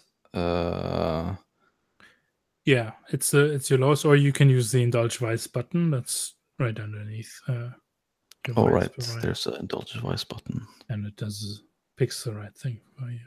Where is it? It's directly there beneath it is, vice purveyor. Did something? Yeah, there. No, nothing happened. Oh, nothing yet. Oh, right. Yeah, sure. No. Oh, well. That's just one. Yeah. Well, I don't have that much trust, but I think it is. I think what it is, you're looking at weather data, and your mind keeps going back to the data that got destroyed. That's probably was still in the station. That because of time issues, you didn't have any opportunity to pull from the consoles there or check them, right? So you're like, missed opportunity. Yeah. Vera, what's your first downtime action? I'm going to take some time to train prowess. Cool. And what does this look like? I think, given how badly I botched moving that thumper, I'm practicing the climbing and hauling aspect of things, and it's just, yes, Vera's working out. Nice. Put a 80s music montage together or something. Yeah. So because that's another thing, I will not drop it. Yeah, because the crew has a point, like has the training upgrade, you get 2 XP for that downtime. Yay. Does that push you up to something, or? No, that puts me like halfway to increasing prowess, but that's further than I was. So. Yeah. Okay, cool. Let's go back around again. So, Hicks, your second downtime action. All right. I think I want to reduce heat on the group because we're pretty high level heat. What does this look like? How do you do that?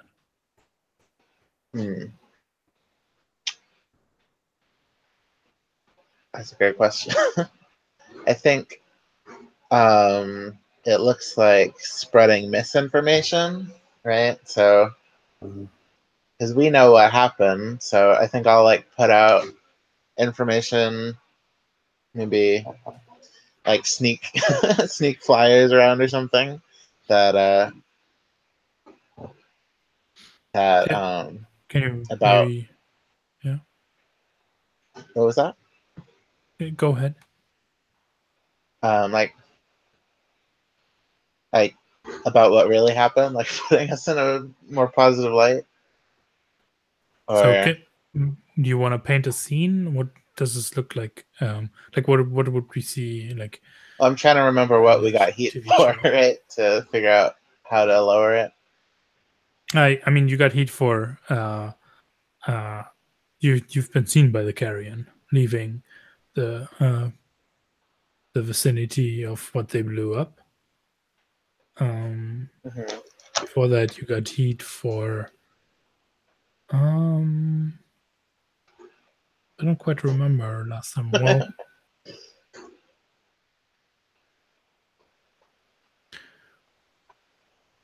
I mean, definitely being the ones who who got the fuel out of that act of God from the very first episode. That was a little bit of heat, and someone. Oh yeah, last entanglement.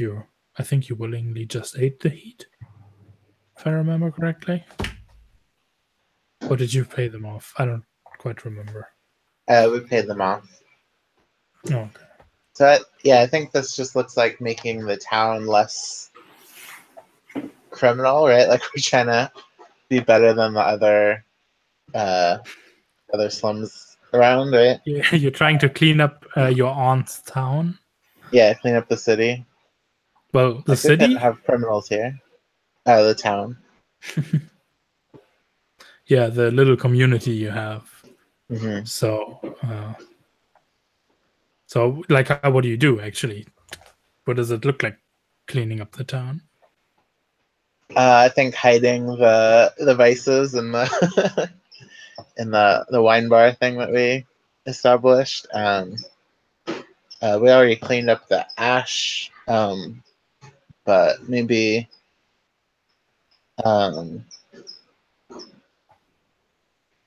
maybe like building, working on people's houses for them, right? So they can have nicer places to live. Okay, so what action is this? What kind of action rating are you using? Roll action.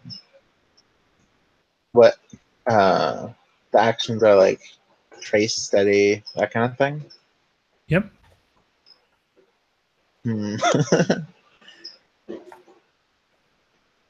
That's a good. I think it's trying to sway people, right? Or consort. Like it's a social action. Yeah, so it's consort, you say? I'm trying to read the descriptions. Consort is connections from your heritage. Yeah, so I think it would be consort. Because it's this town that I grew up in. Okay. Trying to sway people. Sway is a different action. But yeah, you're making something about like, yeah, let's be a good neighborhood kind of thing. Mm-hmm. Yeah, take care of each other. Bring people together to make it better. So you're being like the social butterfly of our little community. That's another fortune roll. Yep. Standard, no bonus. So yep, that's a 5. So that's 2 heat that you reduce. Awesome.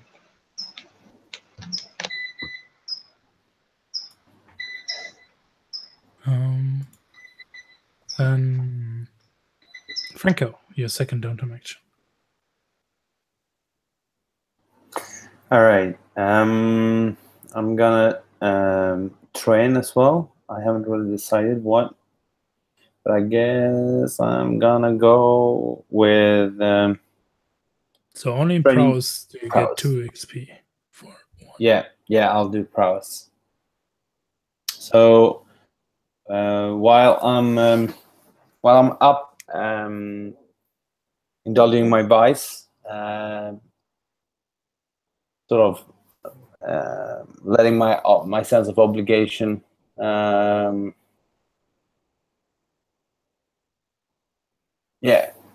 while I'm trying to do what I feel I must do. I sort of test out new climbing equipment and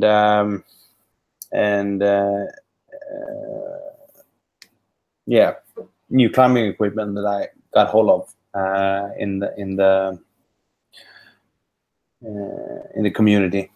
So I got my hands on new sort of very cool automatic what do you call them? Some sort of springs that you attach to the walls while climbing, and I want to try them out. So while up cleaning up the infrastructure, I'm sort of using that to climb on the underside of huge pipes and archways and stuff. Yeah, cool. So that's 2 XP for your prowess track. Do I take 2 in prowess then? Yes. Yes. All right.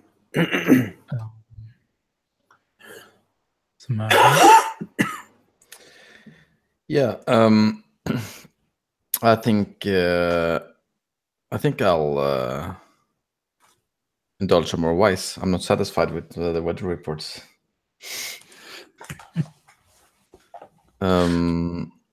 I think like we skipped like the montage with my poor purveyor this time. But I think you see like this.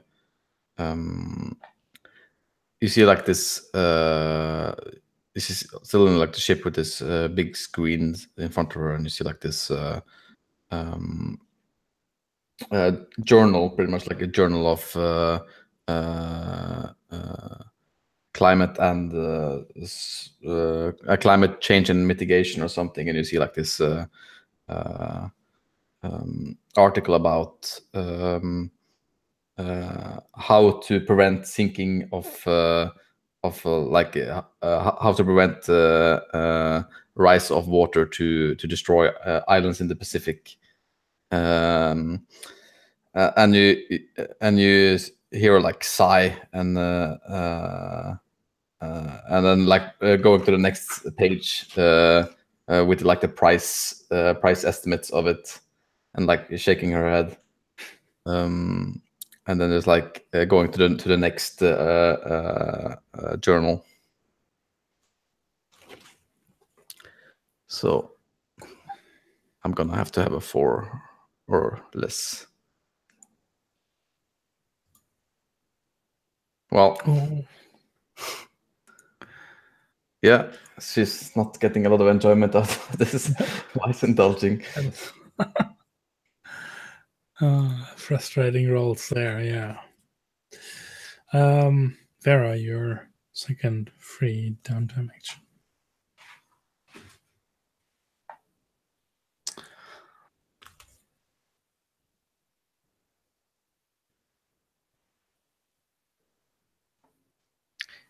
Well, seeing as I have no social skills at all with which to reduce heat, I'm just gonna... Well, you can use other skills to do that as well, if you want to. Right? You can like stop telling stories about us and beat someone into a bloody pulp and say, I'm using combat to reduce heat. By making people afraid. Yeah, people get hurt if they talk about us. Like that as an example. I don't know if Vera would do this, but... Well, given that I don't have... Well, I guess I can like pop out of nowhere and, you know, whack people or start sniping people, but that's a little too hardcore. I think instead it's just continuing my montage. Vera powerlifting, Vera climbing things. She's working out super hard. I have failed the group and never again. I think you can only train an attribute once. Like you could train a different one. Okay. Yeah. If you want to reduce heat, I might have an idea for you that Okay, might sure. tie into What's stuff. your idea before I spin more things? So if that's what you would like to do, you might be able to reduce heat by basically making sure and keeping a lookout for when like patrols of sentinels, like they're not really supposed to wander out into the communities, but sometimes they do because they look up for some stuff, right? And if you're someone who like catches that beforehand to let people know to like have like an early warning system, that definitely sounds like something you would do with trace, right? Or survey or something like that. I was kind of thinking that, but then also thinking that might be cheating on reduce heat. But yeah, I'm No. definitely just kind of perched around our forged community, keeping track of when sentinels come and go, making sure that we're not trying to move any of this thumper gear when it is obvious that that's what we have and that we're using it. Kind of trying to preemptively cover our tracks. Yeah.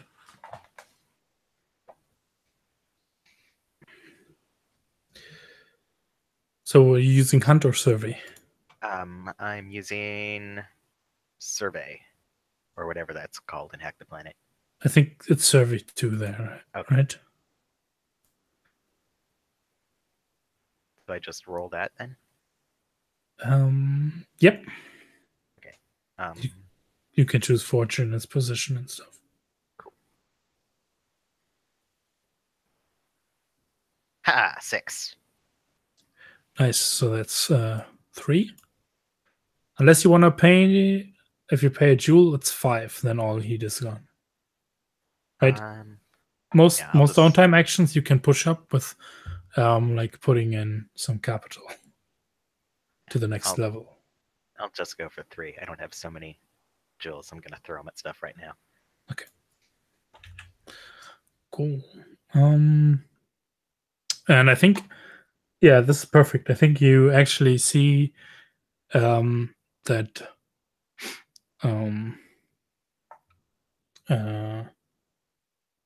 like a couple of days, maybe a week later or something like that, you actually spot a little or you spot a patrol on the horizon that seems to be heading here.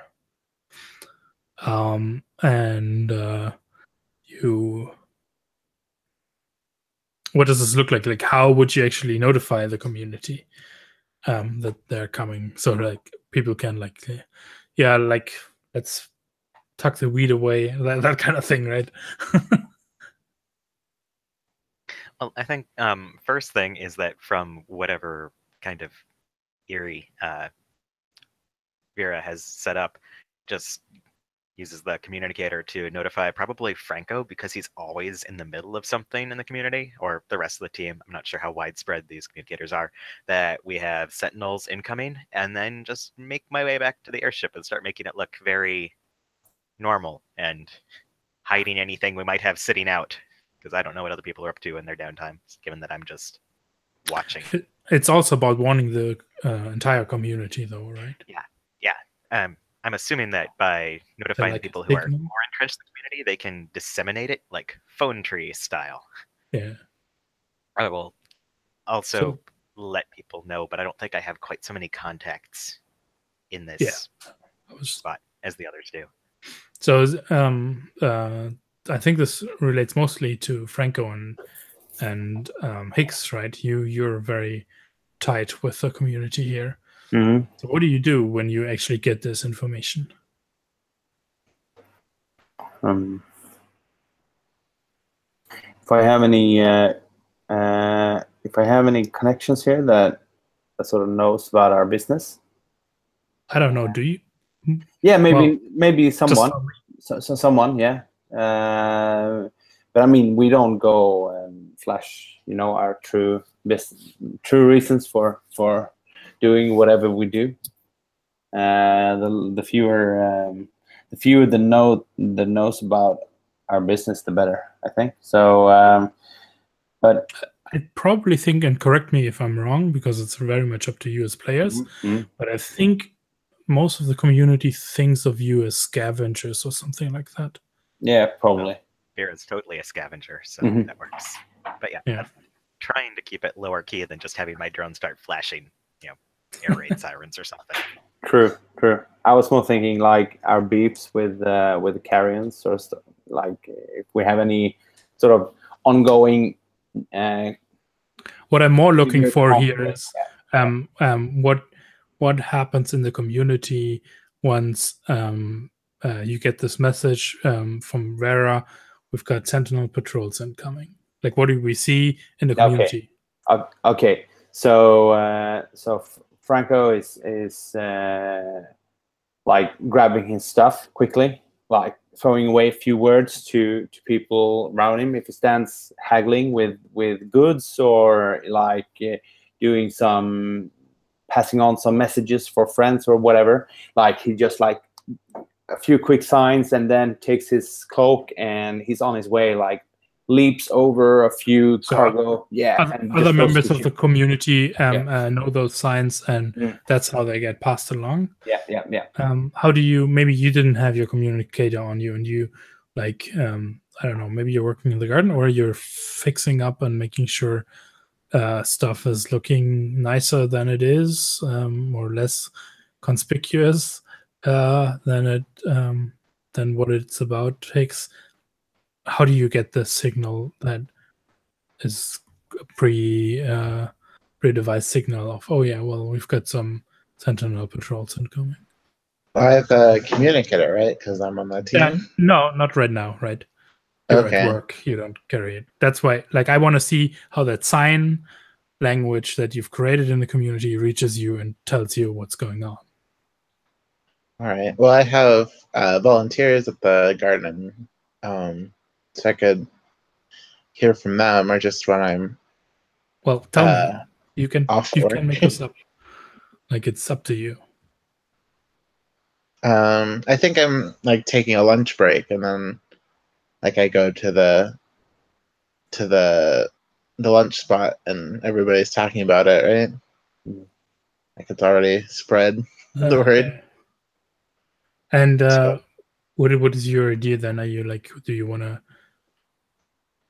I mean, this is like the bar is also kind of the central place in the community, right? It's the most prominent stuff. It has like your little warehouse where you have the indoor gardens next to it, and the this is probably likely if they're heading here and are here on general business. This is where they will go. Do you want to like head them off, or what are you going for? What does it look like? Like that they're coming? Like, is it an airship that's coming, or? No, it's like a transport. It's like they're it's a patrol basically, right? So they're like a police car. Yeah, something like that. Like it's not a flying patrol. They're sending someone out here. It doesn't look like it's not a whole big urgency. They're coming here for what end, you don't know yet.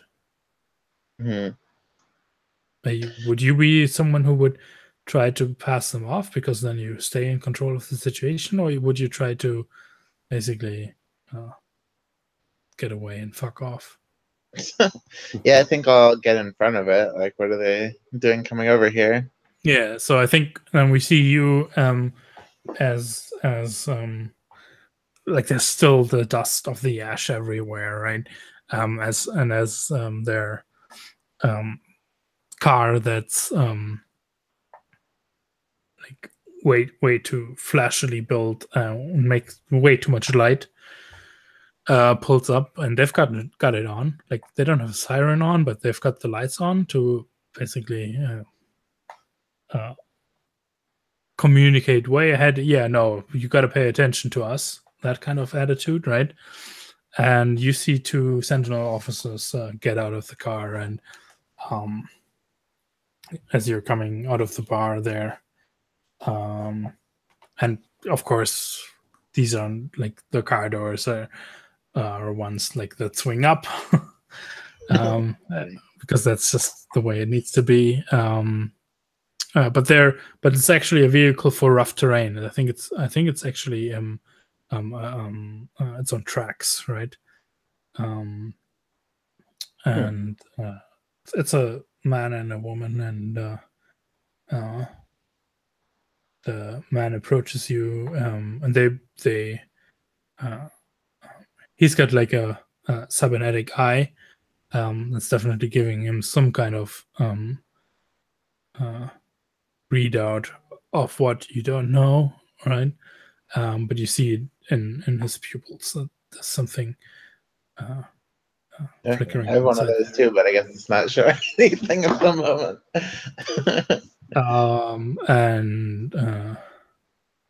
So, what brings you here, Sentinels?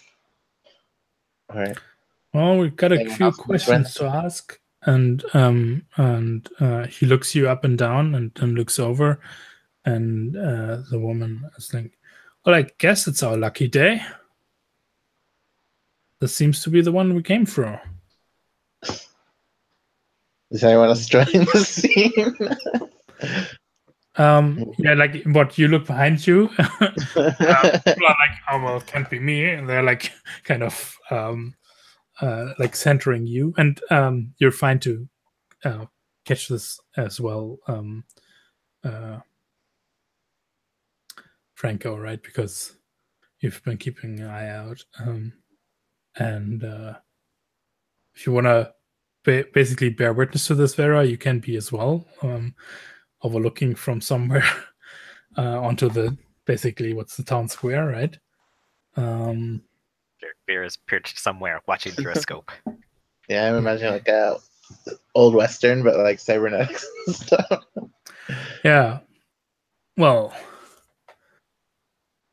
we've got a couple of questions. We've got a couple of questions for you. About some unlawful air operations. If you would just come with us, and they're like pointing towards the car. Are you detaining me? We're pulling you in for questioning. That's what we're doing. And you realize, yeah, right? They want to take you with them, and so interrogation is what's happening here. So, do we know? Can I ask a question? Sure. Do we know anything about like what's happening during an interrogation? Is that I mean, right? You're not really even citizens of Shelter 1 living out here, so you basically don't have any rights. Mm-hmm. On the other hand, they don't really have a jurisdiction here because they should only be doing this inside of Shelter 1. The question is, how much do you want to escalate this, or you definitely have like the option of potentially they might be you might be able to pay them off, or Hicks is some kind of pickle. Right. So could I use my specialty with long range things to like snipe something in the area just to create a distraction and get them kind of off Hicks's case? Mm-hmm. Like something that wouldn't actually set the forged community back, but would, make a loud noise or have something kind of crumble. I'm not sure what's really in the area around them, but very flashy target just to chaos and distraction. Is there something that does like an explosion, that kind of thing? Yeah, that's not really going to injure people, but would be hard to ignore. Yeah. So I think you can do that. Yes. So the entanglement option reads, right, either pay them off with 3 coin, or they beat you up, which is level 2 harm. Oh, okay. And wait a second. This is fine. And you tell them what they want to know, plus 3 heat. But considering the fiction, the circumstances here, if you want to do that, it's basically because you can resist each of those consequences separately, then you would roll a resist as a protect for Higgs, so Higgs doesn't get beat up.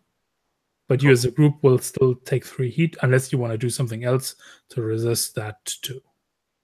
Well, then can I use prowess to try to create a good distraction? Because you're looking something that will make a big boom, and Because that's got wreck and finesse, so and yeah, the fact that I'm going from stealth. Yeah, that sounds good. Yeah, and I think I'll just stand my ground. Like, if they want to take me in for questioning, they'll have to take me, right? Like, I'm not going to go voluntarily. So that's 1 stress. And yeah, so what it is, so yeah, they're like kind of like trying to get on both on either side of you, right? And like he's already like pointing at the car, and that's when something blows up. Yeah, like the tank just happens to explode at that moment. Clearly no one shot it. It just was under too much pressure, or yeah, and you're all like too close, or it's so close that everybody kind of ducks down or almost like falls down, and it's except for Higgs. You said I'm gonna be standing my ground here, right? Mm-hmm. And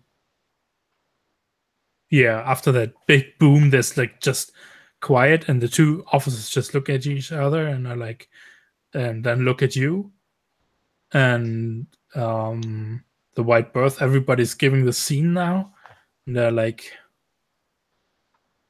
well, I guess you have an emergency over there to take care of. That'll take precedence. And his colleagues like, yes, we can do this another day, ma'am.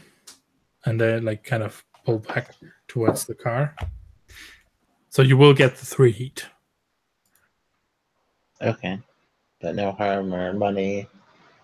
We never made any money off of the run, right? Yeah, you did. yeah. Okay. You all got 1 jewel from it. Okay. I'll mark that down. Okay. So does anybody have any other downtimes they want to take, or where do you actually see your group going next? And immediately following that variable radio in sorry for breaking your stuff, and go back to being disappeared.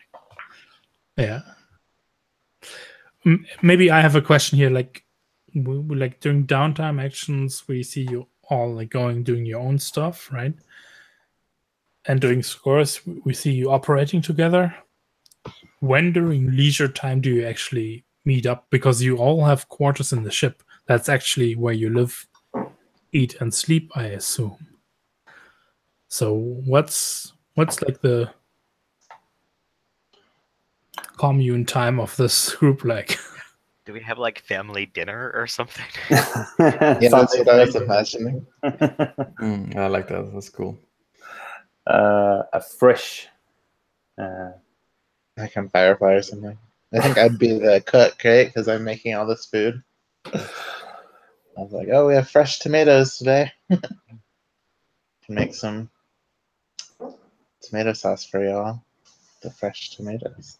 Maybe there are some underground music stuff, not necessarily raves or clubs, but maybe some sort of weird solar punk music artists that sort of celebrate the power of nature or the destructive powers of nature with some sort of weird electronic things. That's the music Franco listens to. Yeah, I think so. Always blasting from the basement of the hangar. Yeah, absolutely. Well, and then you probably see Vera with her little like old-fashioned, probably not even record player, but like, you know, CDs or something. It's such old tech, listening to music that's like centuries out of date. Oh, maybe with headphones on, going, that dreaded solar punk music. Where I go? Yeah, I think Samaria also gets pissed off by that. Like if it gets too bad, I think sometimes the power goes out in the downstairs apartment. Absolutely. Hey, who turned off the music? Who turned off the electricity? Come on, I was quiet. one of those. You must be drawing too much power. You gotta let your music be off for a bit. But the bass was just so good. It's bedtime. Yeah, I like this like family dynamic. It's yeah, I think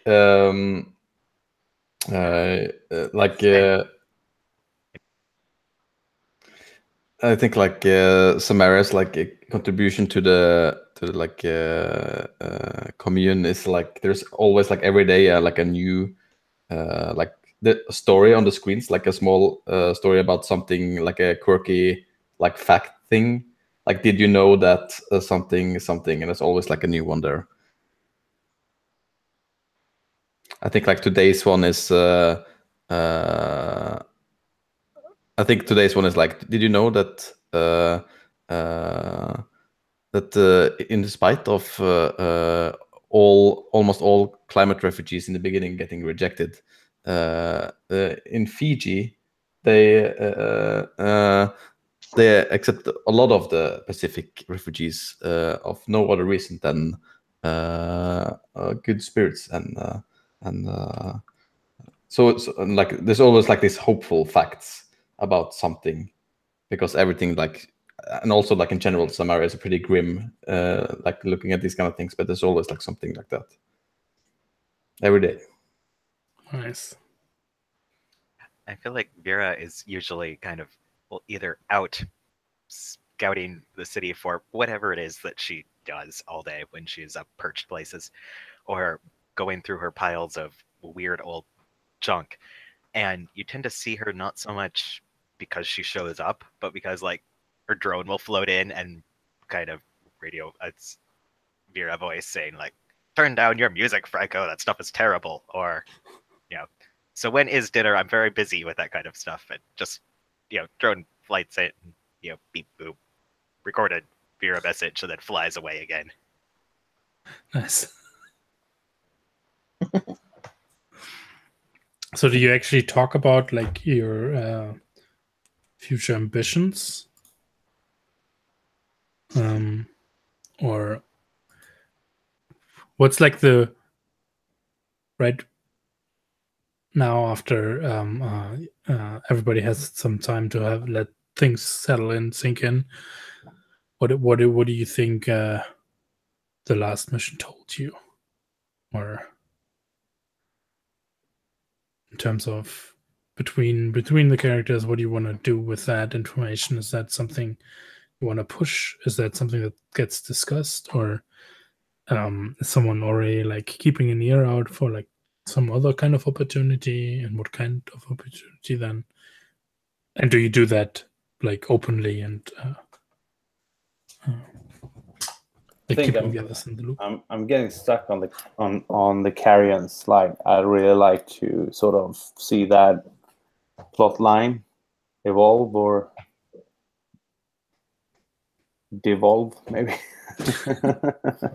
Well, Crow like trying to snatch it. I mean, come in and snatch stuff out from underneath the Carrion. Yeah. So. Maybe did you see their ships? Oh my God, they had this new sort of the new jet engines. Like they're incredible. Did you hear the sound of them? Incredible. Like maybe a little bit envious.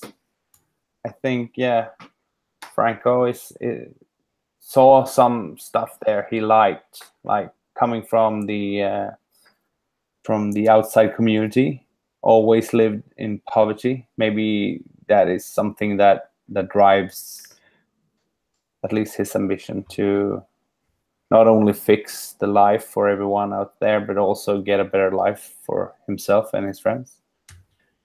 What do you guys say? What are your drives, motivations? Yeah, like I like to respond to that. I think Samaria would like respond to that. Like, yeah, exactly. They're built on your community's dead bodies. That's what they are. Like do you not understand like how they get all these resources? It's because they're punching us fucking down. That's why. So we should take some of their resources for ourselves, given that we're the ones working for them, right? And distribute them. Yes. Like the I think people Hicks- have these. Yeah. I think Hicks wants to like investigate more. Like we want to find out more about the history of this place. Like what's in the reach. I think we could find a lot more information there. That's what I would like to do next.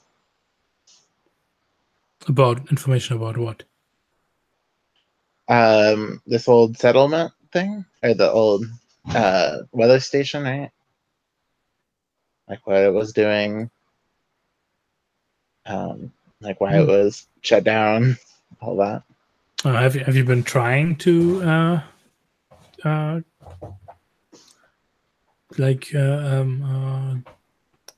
go check up on those things and that kind of stuff? I think I'm like researching the technology because that was the big problem I had before was the old console, right? So I'm probably going and researching And what these old consoles are like and what they were for, that kind of thing. What does this look like? Like, how do you do that? Probably going to the junkyard or something, right? Like where they might have this equipment. So you're like actually like super basic stuff. So how did they used to do electronics and that kind of thing? Mm-hmm. Like what capabilities would these things even have? And what kind of information do you hope for in like the best case? In the best case is that like the console is already displaying something. About what? Like, what are you trying to get out of this? Basically, is what I'm asking. Like, it's not like I have a secret document with secrets here that if you roll well, I give it to you. I'm trying to find out what you want to know. So if you roll well, you can get that. Like where secret information would be on these systems, right? Because that's what we were looking for. Like if it's just so are you like also like using like as you strip down for spare parts, you've also been looking at how that stuff, the thumper, has been built and how that was connected? Yeah, like where would the main memory be, or like is there like read-only memory somewhere that's like secret or something, Yeah. Cool. What action rating are you using here? Study? Yeah, that sounds like studying. And give me a fortune roll with study.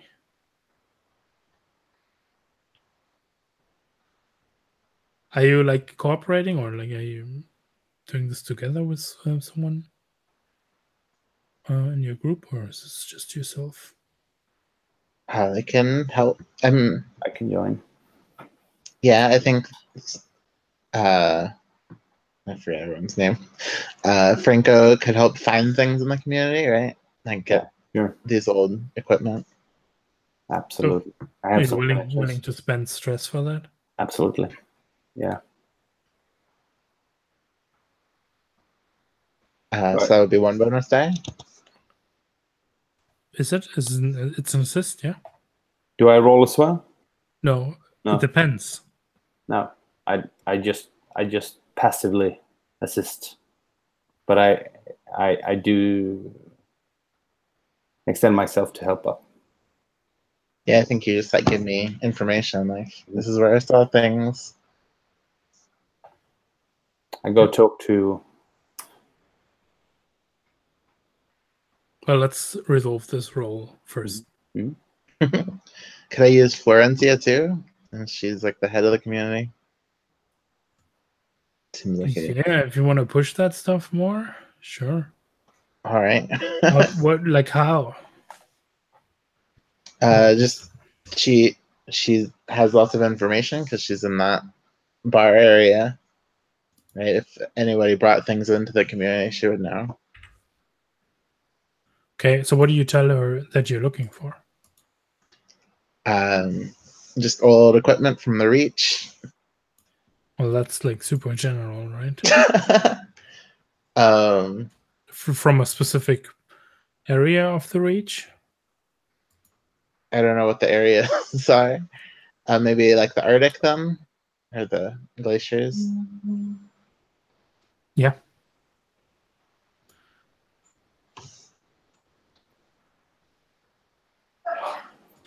Alright, I'll roll that. Wow, I did great. Yeah, that's a crit. So let's Awesome. see.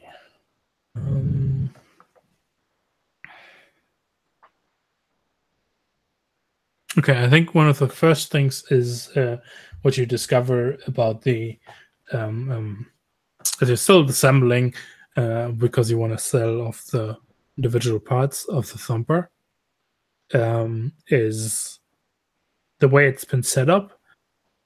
It was definitely set up to be to have like some special remote trigger, right? You don't know because you don't have the other half of the console that shut down. You don't know what it would have been that would have triggered it, but when you look at it in the way the cable was connected and how that whole stuff was set up, it's definitely be like, oh yeah, it was sitting there idle and on, and was waiting for something to tell it to start to do whatever it's been doing. So that's one thing. And I think what you also get is you pull some data from it, from which you realize, okay, this was a thing in a sequence of things, right? So, right, like imagine if this is like if you find a file that's called thumper underscore 005, then you presume there must be thumper underscore 001, 2, 3, 4. Something like that, right? So you get the big feeling this is not one individual thing, but this was just one out of a couple, like kind of probably hard to tell what. And I think because this is a crit, I think you also probably realize what faction is actually involved here. Now I have to actually look that up for a moment. Okay. Yeah, the factions are in roll 20. Yeah, like who does this thumper or who was operating this thumper? Because it's not the Carrion. The Carrion tried to destroy it. Okay. We thought it might be them, though. Yeah. But it's not them.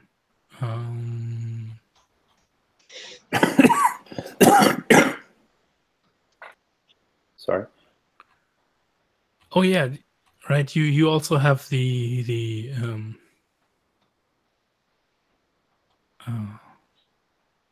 markings from or might be, yeah, I think you recognize this from your. So last time, right, we had the entanglement where the split piece came to you and tried to like kind of bully you into being like one of their producers, and you kind of stood up to them, paid them off in a way to like, yeah, no, it's cool, we can make business, but we're our own people. Mm-hmm. And they supplied you with their own special brand of nanite-free seeds and stuff that from which you're now growing your food, right? I'm trying to think of. I think there is some kind of unmistakable thing that you recognize that convinces you this thumper was set up there by the split piece.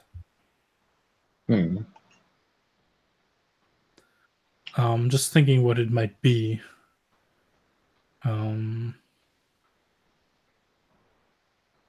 Maybe it's like a similar label, right? Like the packages are labeled in the one way, and so the thumper has a similar. I think it's actually like it's a thumper, and then it has it's some kind of specialized data chip that's been inserted that is part of it. It's operating procedure, or it's modified operating procedure, and you recognize this kind of data chip. It's the same that you got from them. And once you take it and you actually analyze, okay, so what's with all the unused space on it? I think you find traces of old seed informations. Like it might have been used for something innocuous before it was programmed for this thing. So, and I think that's how you ID that the thumper must have belonged to the split piece. Yeah, I like that idea. So now you have like, I guess you tell this everybody at dinner or something, right? So now you have this information while we're eating their food.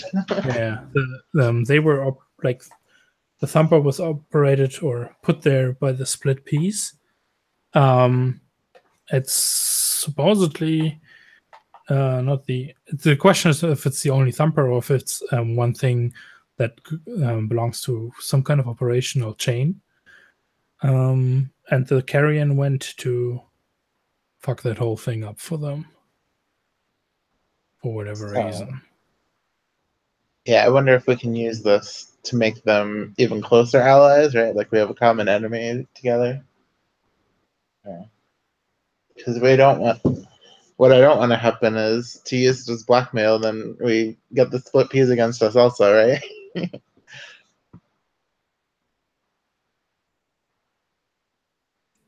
That seems weird. I wouldn't think they would be involved with this kind of thing. Like that's pretty much, yeah, destruction.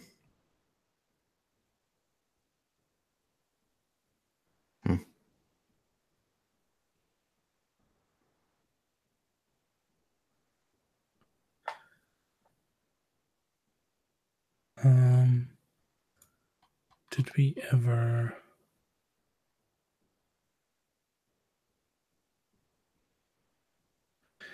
Yeah, but I think you've been studying like all that data, that like weather data and kind of stuff.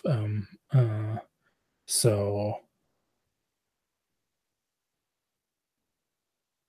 I think you could potentially, this might be a thing where you might be able to discern why or what the motivation is.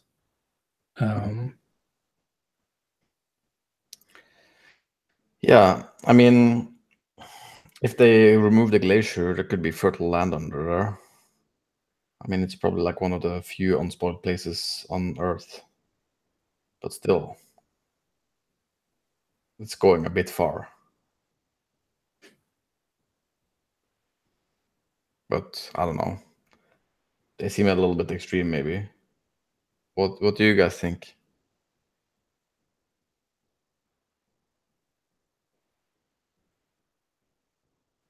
We could always break into their house and find out, I guess. That's an idea. Right. It wasn't running, so I'm thinking maybe they were using this as leverage against someone else. Right? Like, if you don't follow our agreement, then we'll destroy your land or something. Yeah, we could trick them to telling us, I guess. I mean, we are paying them, so we can ask them. Like, what's this other thing going on? yeah, that might be a better approach.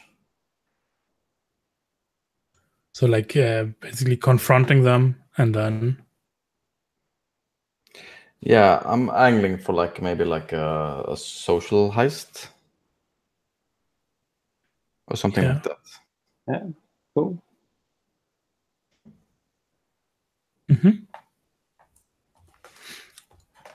So the idea is to, well, we know a lot of background stuff that's going on. And you already have the social connection because from the entanglement from last time. Like there's a little bit of business going on, and if you now go to them, you might get them to. Good question is what kind of like what you're angling for there. Like what's the score about as a target?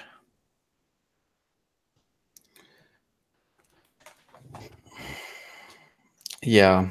And this can evolve during the score. Like I'm completely open for that. Or is this more like from a character perspective, you want to go and confront them? I mean, it could be several things, like, because for a heist way, it could also be like just, okay, so, well, from Samara's standpoint, if they own stuff like that, they're bad guys. So who the fuck cares about if they're guilty or not? We can just fuck them up somehow. Like just steal the seeds instead of paying for them, I guess. Yeah. But you don't know that they're bad guys yet. I mean, well, me as a player don't, but someone might. I think it's easier to just jump to conclusions.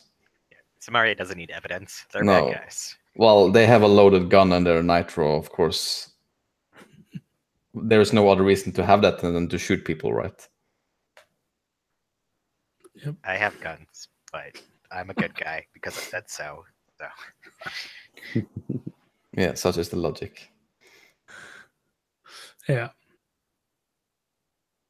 Yeah, but the again, right, the engagement would be on a social level, and maybe something completely different is happening in the background. Maybe I don't know, maybe Franco's cleaning up their databases and the back end while you keep them busy in this confrontation. Who knows? We might find that out.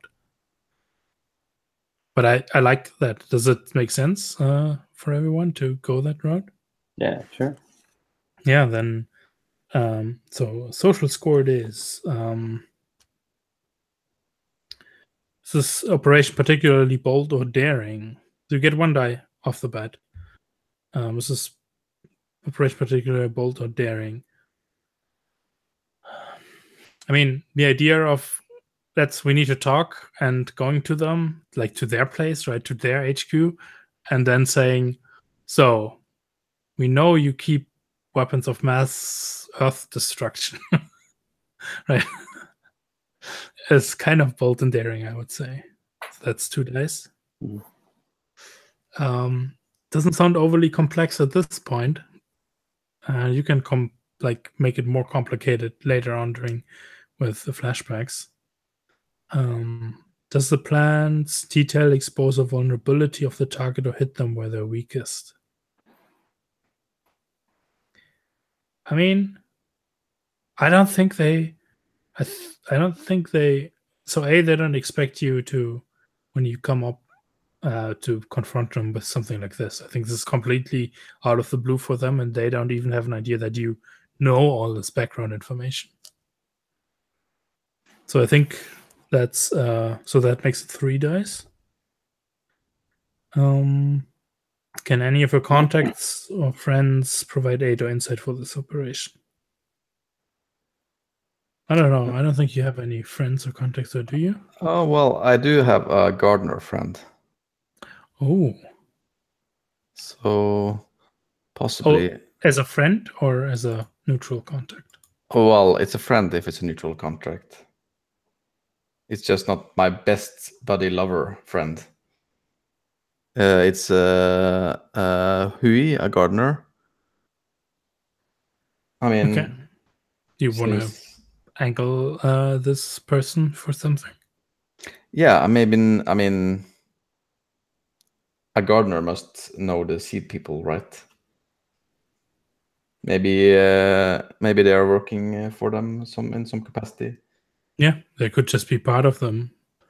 And so, what kind of information does he relay to you? I mean, like background information of who to talk to in the split piece, who's the actual person you want to speak to, and not just. Yeah, I think it would be cool to if if I want to, I think if I'm involving Hui, I kind of want to like play it out. It would be cool to like discover that a little bit. I don't like have a clear. I would think that they would probably know. Could tell me something about, well, possibly if I was being very good at convincing Hui to tell me stuff about like maybe like new projects they're working on or something like that. Like they probably wouldn't say like, oh yeah, we're going to destroy glaciers to something, but like there is a project that's called fertile soil or something like that. I mean, yes, there's such a project.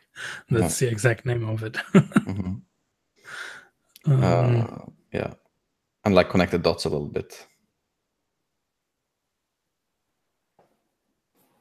Yeah, then let's just take that. That sounds good. So we're at. So we were at 3 dice, so we're already at 4 dice now. Now they're higher tier than you, so it's back to 3 dice. And I think that sounds good. Let's see. Who wants to roll that?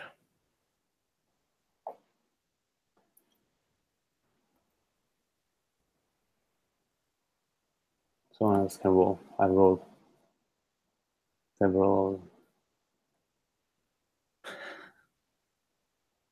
Just a fortune roll with 3 dice. I can roll it. Roll it. Ha! You started. Okay. Go for it. Nice. 5. So 5 is a mixed result. You're in a risky position when the action starts. And this is obviously going to be right. There's like niceties and being shown around, and they're like curious about. We'll paint the scene more what this place looks like where you meet them, but it's going to be this thing where you're being shown, they're being curious about, so what kind of business brings you here today, and you're like, okay, we're like making a little bit of small talk, and then like kind of need to put that stuff on the table at a certain point, right? And the risky situation will be, how are they going to react at you standing in the middle there? And I think you can also think about if all 4 of you are in the room there, or if you want to be split up.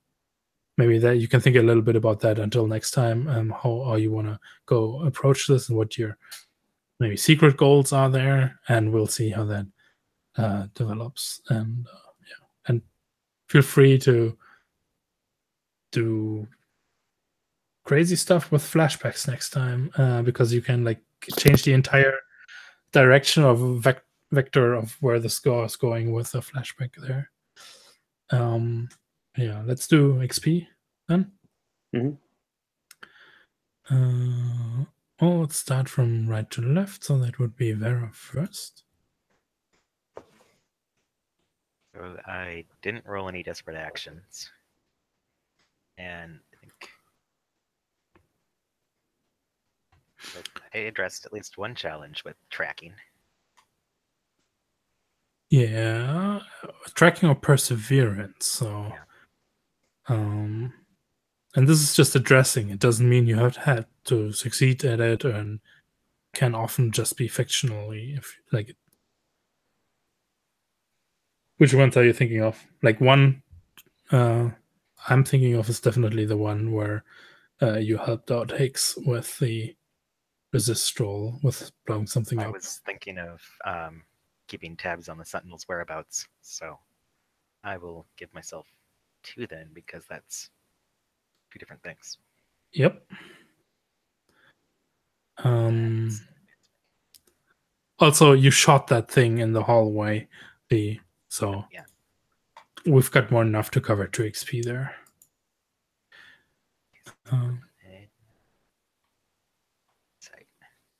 Cool. I expressed my beliefs, drives, heritage, or background, and I think I definitely did that with the cold weather proofing the bomb, and Yep, that was that's nice. pretty much it. That was a cool opening scene. That was very funny. You both played into that. That was cute. That's background, right? Yeah. So drives, beliefs, or heritage. Kind of did a bit of the heritage and background again with how much I'm around the Forge community, but not really in it. But that's still kind of a stretch. I think that's like right next time when you're like the outsider or antisocial person again, that might not do it, but it definitely I would give myself a couple now. Yeah, and do it. I did not struggle with issues from my vice or traumas this session because I totally ignored them. And I don't have any drama. Yeah, exactly. And you can put those also in prowess if you wanna get that level up, right? And get another point there. I don't know how many you recorded now because you only had 2 open and you think you at least got 4. Yeah, I put 2 in playbook advancement and 2 in insight because that seemed appropriate. Oh, okay. Maybe I'll put them in prowess instead. I don't know. I think I want a playbook advancement though because those are shiny. Yeah. So Maria. Yeah, I rolled a desperate action in insight with my tinker thing on the door. And I think I addressed challenges with knowledge, technology, and science several times, like with the climate research thing. Also the door and the ship thing. I think also I expressed my beliefs, drives, and heritage or background several times, like the heritage from being a wet, with things from the islands, and my background as a climate researcher, and also I think also like her belief on kind of like drives of working herself into the ground a little bit. But I didn't struggle with issues from your wise. If I had stayed to get data from the console in spite of being supposed to run, I think that would be a good XP trigger for that, but I didn't do that. So Yep. So 4 altogether plus the 1 desperate. yes, desperate. Yeah. And these all go to playbook advance, right? You can wherever you want to put them. Oh. So at the end of session ones, you can put them in playbook advancement, or in you can distribute them as how you see fit. Okay. Then Franco. Not sure about the desperate action. Did I? No, you didn't push. Because we started at a controlled position in the score. Yeah. You went a long time, and you were resisting everything. So your position didn't drop until Samaria did the desperate action. Yeah. You asked me to mark insight, I think, with 1 tick. I don't know what that was for. That was maybe for me rolling a crit, I think. I don't think that doesn't sound likely that I did that. Or did you have a desperate action? No, that wasn't desperate action. I rolled 2 6s in 1 roll.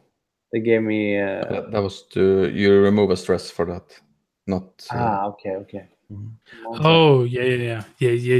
Exactly. You got a crit on your resist, and then you're actually like, oh yeah, no, the action's giving you like, it's not stressing you out; it's giving you more life. So when you crit on a resist, you remove 1 stress. Okay. So not the point inside you remove, you have 1 stress less. All right. But no desperate action then. But I did address challenges with stealth, I think.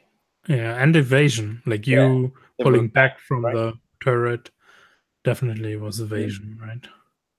Both at the turret, and once we got back to the what do we call the community outside the Good question. what was the name of it, of the community? Never mind. When the sentinels came, we tried to disappear very quickly. I'm not sure if the fiction counts for addressing a challenge, or the challenge if that's an actual role. Fiction can count. Yeah. All right. 2 times at least then. Expressed my beliefs a few times, I think. I also what belief? We talked about music and trying to get the jet engines from the Carrions. We talked a little bit about drives there, like what our next move could be, and I was sort of pro trying to heist the Carrions for their equipment, but we never did that though. I'm not sure if that is enough for. This is about you expressing, like showing it, and if you say that was an important thing about my character. I mean, like that along with trying to make the life better for people out in the community. But I'm not sure. We haven't really nailed the names. It had a lot of Franco personality to it, so I'd vote for giving you points. Okay. Thanks. Then I'm not sure if I struggled with issues from my vice. Did I? No, I indulged my obligations, but I didn't struggle with issues from it. So I can't really say that. So points for address challenges with stealth and expressing beliefs, if that makes sense. So that was 4 total. Yeah. Yeah, and you can also put them playbook. Yeah, I put 1 in playbook advancements, so I get a full list there, and then I put the other 3 in prowess, I think. Does that work like that? Yeah, exactly. Can I clean my playbook advances and pick a new ability? Yeah, if you already have something in mind. Mm-hmm. We can talk about that stuff in a moment. Hicks, did you roll any desperate actions? I don't think so. I'm still not really clear on what that is. So when the position is desperate, a 4 to 5 can have severe consequences. When a position is controlled, it'll be even consequences will be like easy to stomach, right? I think you had the situation where you were rolling the hack on a controlled, I think. So it was quite relaxed. Taking the consequence didn't put you into immediate like physical danger. If you would be rolling at a desperate position, then it's gonna have severe consequences. Okay, so I didn't do that. Address the challenge with deception or influence.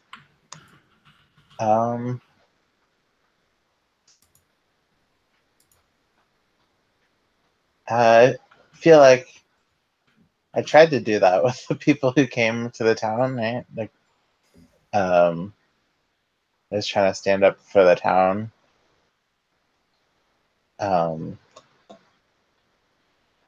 Only Vera was the one who actually did something. Well, that was deception, right? I don't know. That wasn't really deception. It was just a distraction. Yeah, but she did do the thing there. Right, I kind of failed. But I think you try. saying I want to stand up for the town probably falls more under the next one. That Okay. has something to do with your beliefs or drives. Mm-hmm. Because the challenge was actually like you didn't really address it there. If you had like gone with them or something and tried to keep your mouth shut and not tell anything about your operation, that would have been. But you're the arbiter of this. But I think you did other stuff. So, like in the score, deception and influence was a thing, right? Yeah, I tried to be stealth. I mean, there weren't very many people around, so I don't know how I'm just trying to think how I could be deceptive. You used deception and influence to take heat off of us by spreading misinformation. Oh, that's a good idea. As a reminder. I did do that. All right. Yeah. And then beliefs, drives, heritage, or background. I feel like we developed, or I expressed my background a lot this session. Yeah, we just mentioned you like standing up for the town there and being willing to like confront the sentinels instead of like someone else, right? Like you didn't know they had it out for you right away. Yeah, you were willing. If I did, I might have changed my mind. Sure. Struggle with issues from the vice. Wait, or you trauma. can get 2 XP here if you have other Okay. examples of expressing your drives and beliefs. Don't short shrift yourself. Yeah, like cleaning up the city, right? That was another thing we did. I tried to clear our reputation by making the city better. What did that say about Hicks? Like that like this place is deeply connected to who I am and what I'm trying to do. Yeah, definitely. Right. I find this super valuable. Like, I don't care about if you all want to give yourself max XP, do that. I'm asking these questions because I'm interested in your characters, and like you straight out, like I felt the same, but you straight out saying, yes, no, Hicks is invested in this community. Is like that's what I'm here for. Like that's interesting to me. Because that lets me know what I can fuck with. But and then struggling with an issue from your vice or traumas. I think that happened at the end, right? That we realized that this bargain that we made to try to protect my vice caused problems that we'll have to deal with now. Or like maybe the people we made a deal with weren't who we thought they were.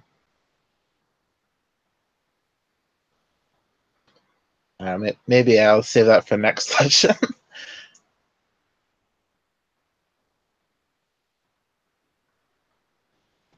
Wait, what does the table think, right? Maybe. Yeah, I think that's cool. You put yourself into trouble because of your. I'm fine with that. All right, me too. So I got an advancement, so I'll take the hum, another move.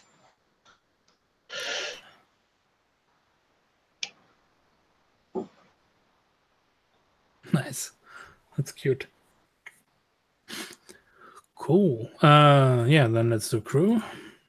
So the crew executed successful espionage, sabotage, or theft operation. I think you definitely did that.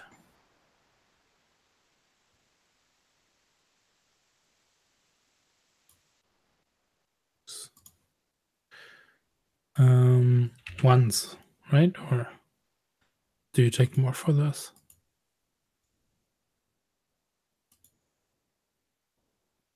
Once, I guess. Then content with challenges above your current station. Yeah. like definitely you were contending against the Carrion there. Right.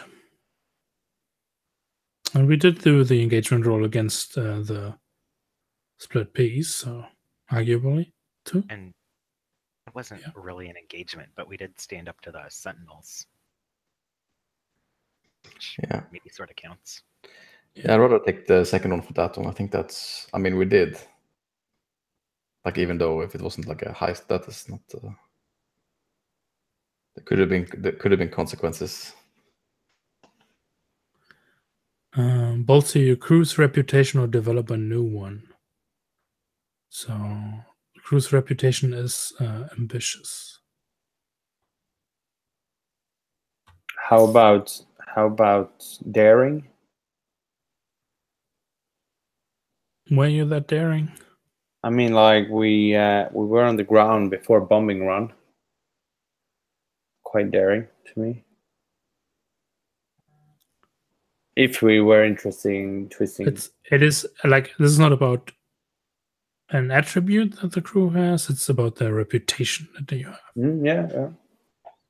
Like I'm like thinking what the fictional effect would be if we had daring instead of ambitious. Was it ambitious? It's not necessarily. You can gain another reputation. You can still keep the old one. Oh, right. So it's not okay. You can become known for other things as well. That's what I'm saying here. No, it was just a suggestion. So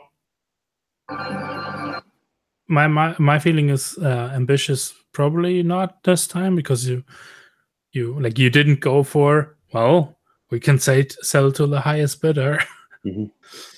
On the other hand, you can also argue, well, we're being ambitious in terms of our ideals. Yeah, maybe we should stick to that then. Yeah, we're being ambitious, but we're also being sort of conscientious about it, which is a weird combination. If we want to add extra words on, but I think that's what, like, I was also thinking something along those lines, or something about like being part of this community could also be a reputation there. Reputation is pillar of the community. So you want to add another reputation? I think it's okay. Conscientious. I'm good for letting that like develop a little bit more before we get an XP for it, maybe. Okay. Fine with me. So no XP for crew reputation.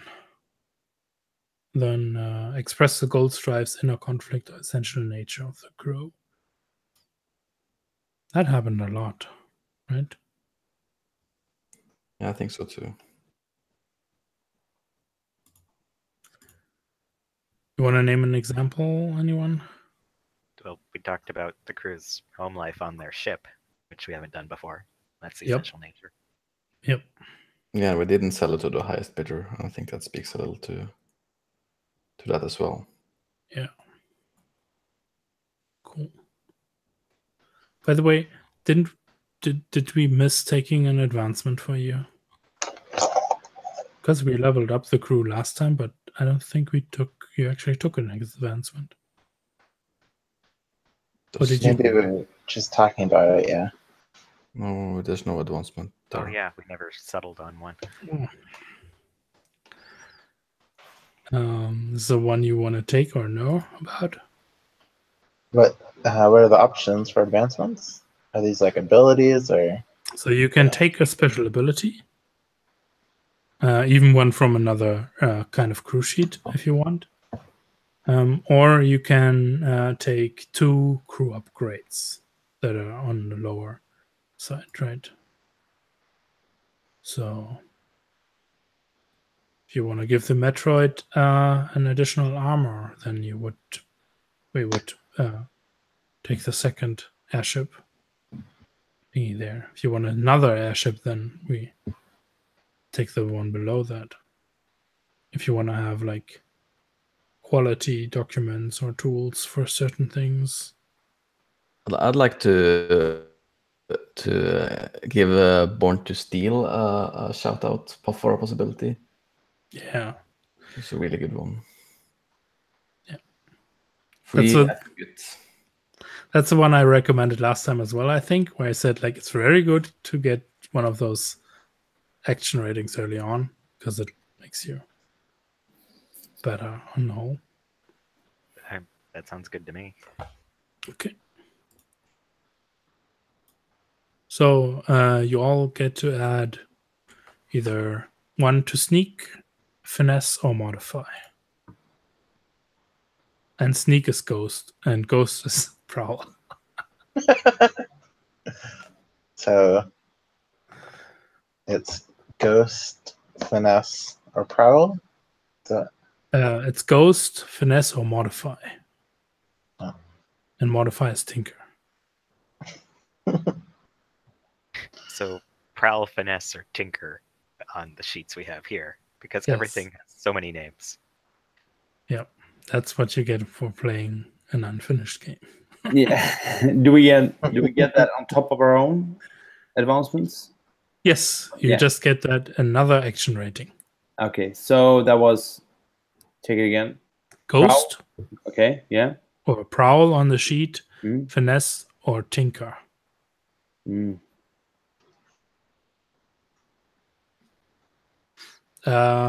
Watch out though. Currently, you as a max you can only have 3. Like I don't know if someone's already at that limit. Not even close. Nope. Okay, I put mine in tinker. I thought I had one, but it makes a lot of sense. You're constantly fixing stuff in the community. Yep. Probably should have a point on that. Okay. Yeah, awesome. So I'll let you guys go. If you want, we can do stars and wishes. But I'll stop the recording before that, I think. You want to do that, everybody? Sure. I need to run today. But yes, I have some phone calls I need to make. That's okay. Really stressed Completely about. fine. I'm gonna pick synthetic shell as my second ability, if that's okay. Yeah, just go ahead and it's awesome. I'll tick that, and I'll remove all my playbook advancements then. So I start from the beginning again, right? Yep. Yeah, super. Okay. Mikael, you want to go as well, or you want to take 5 before we do that? I at least really need to go to the toilet, so... Yes, let's take 5. I'll be here, and we can talk a little bit more about the game for whoever wants to stay. Should we move over to the Discord too? All right. Do we want to do it here? Let's keep it here. I don't know if everybody has Discord in this group, so let's not make it overly complicated. Okay. All right. Thanks for tonight. Great game. Thanks for being here. Thank you. Bye-bye. Bye.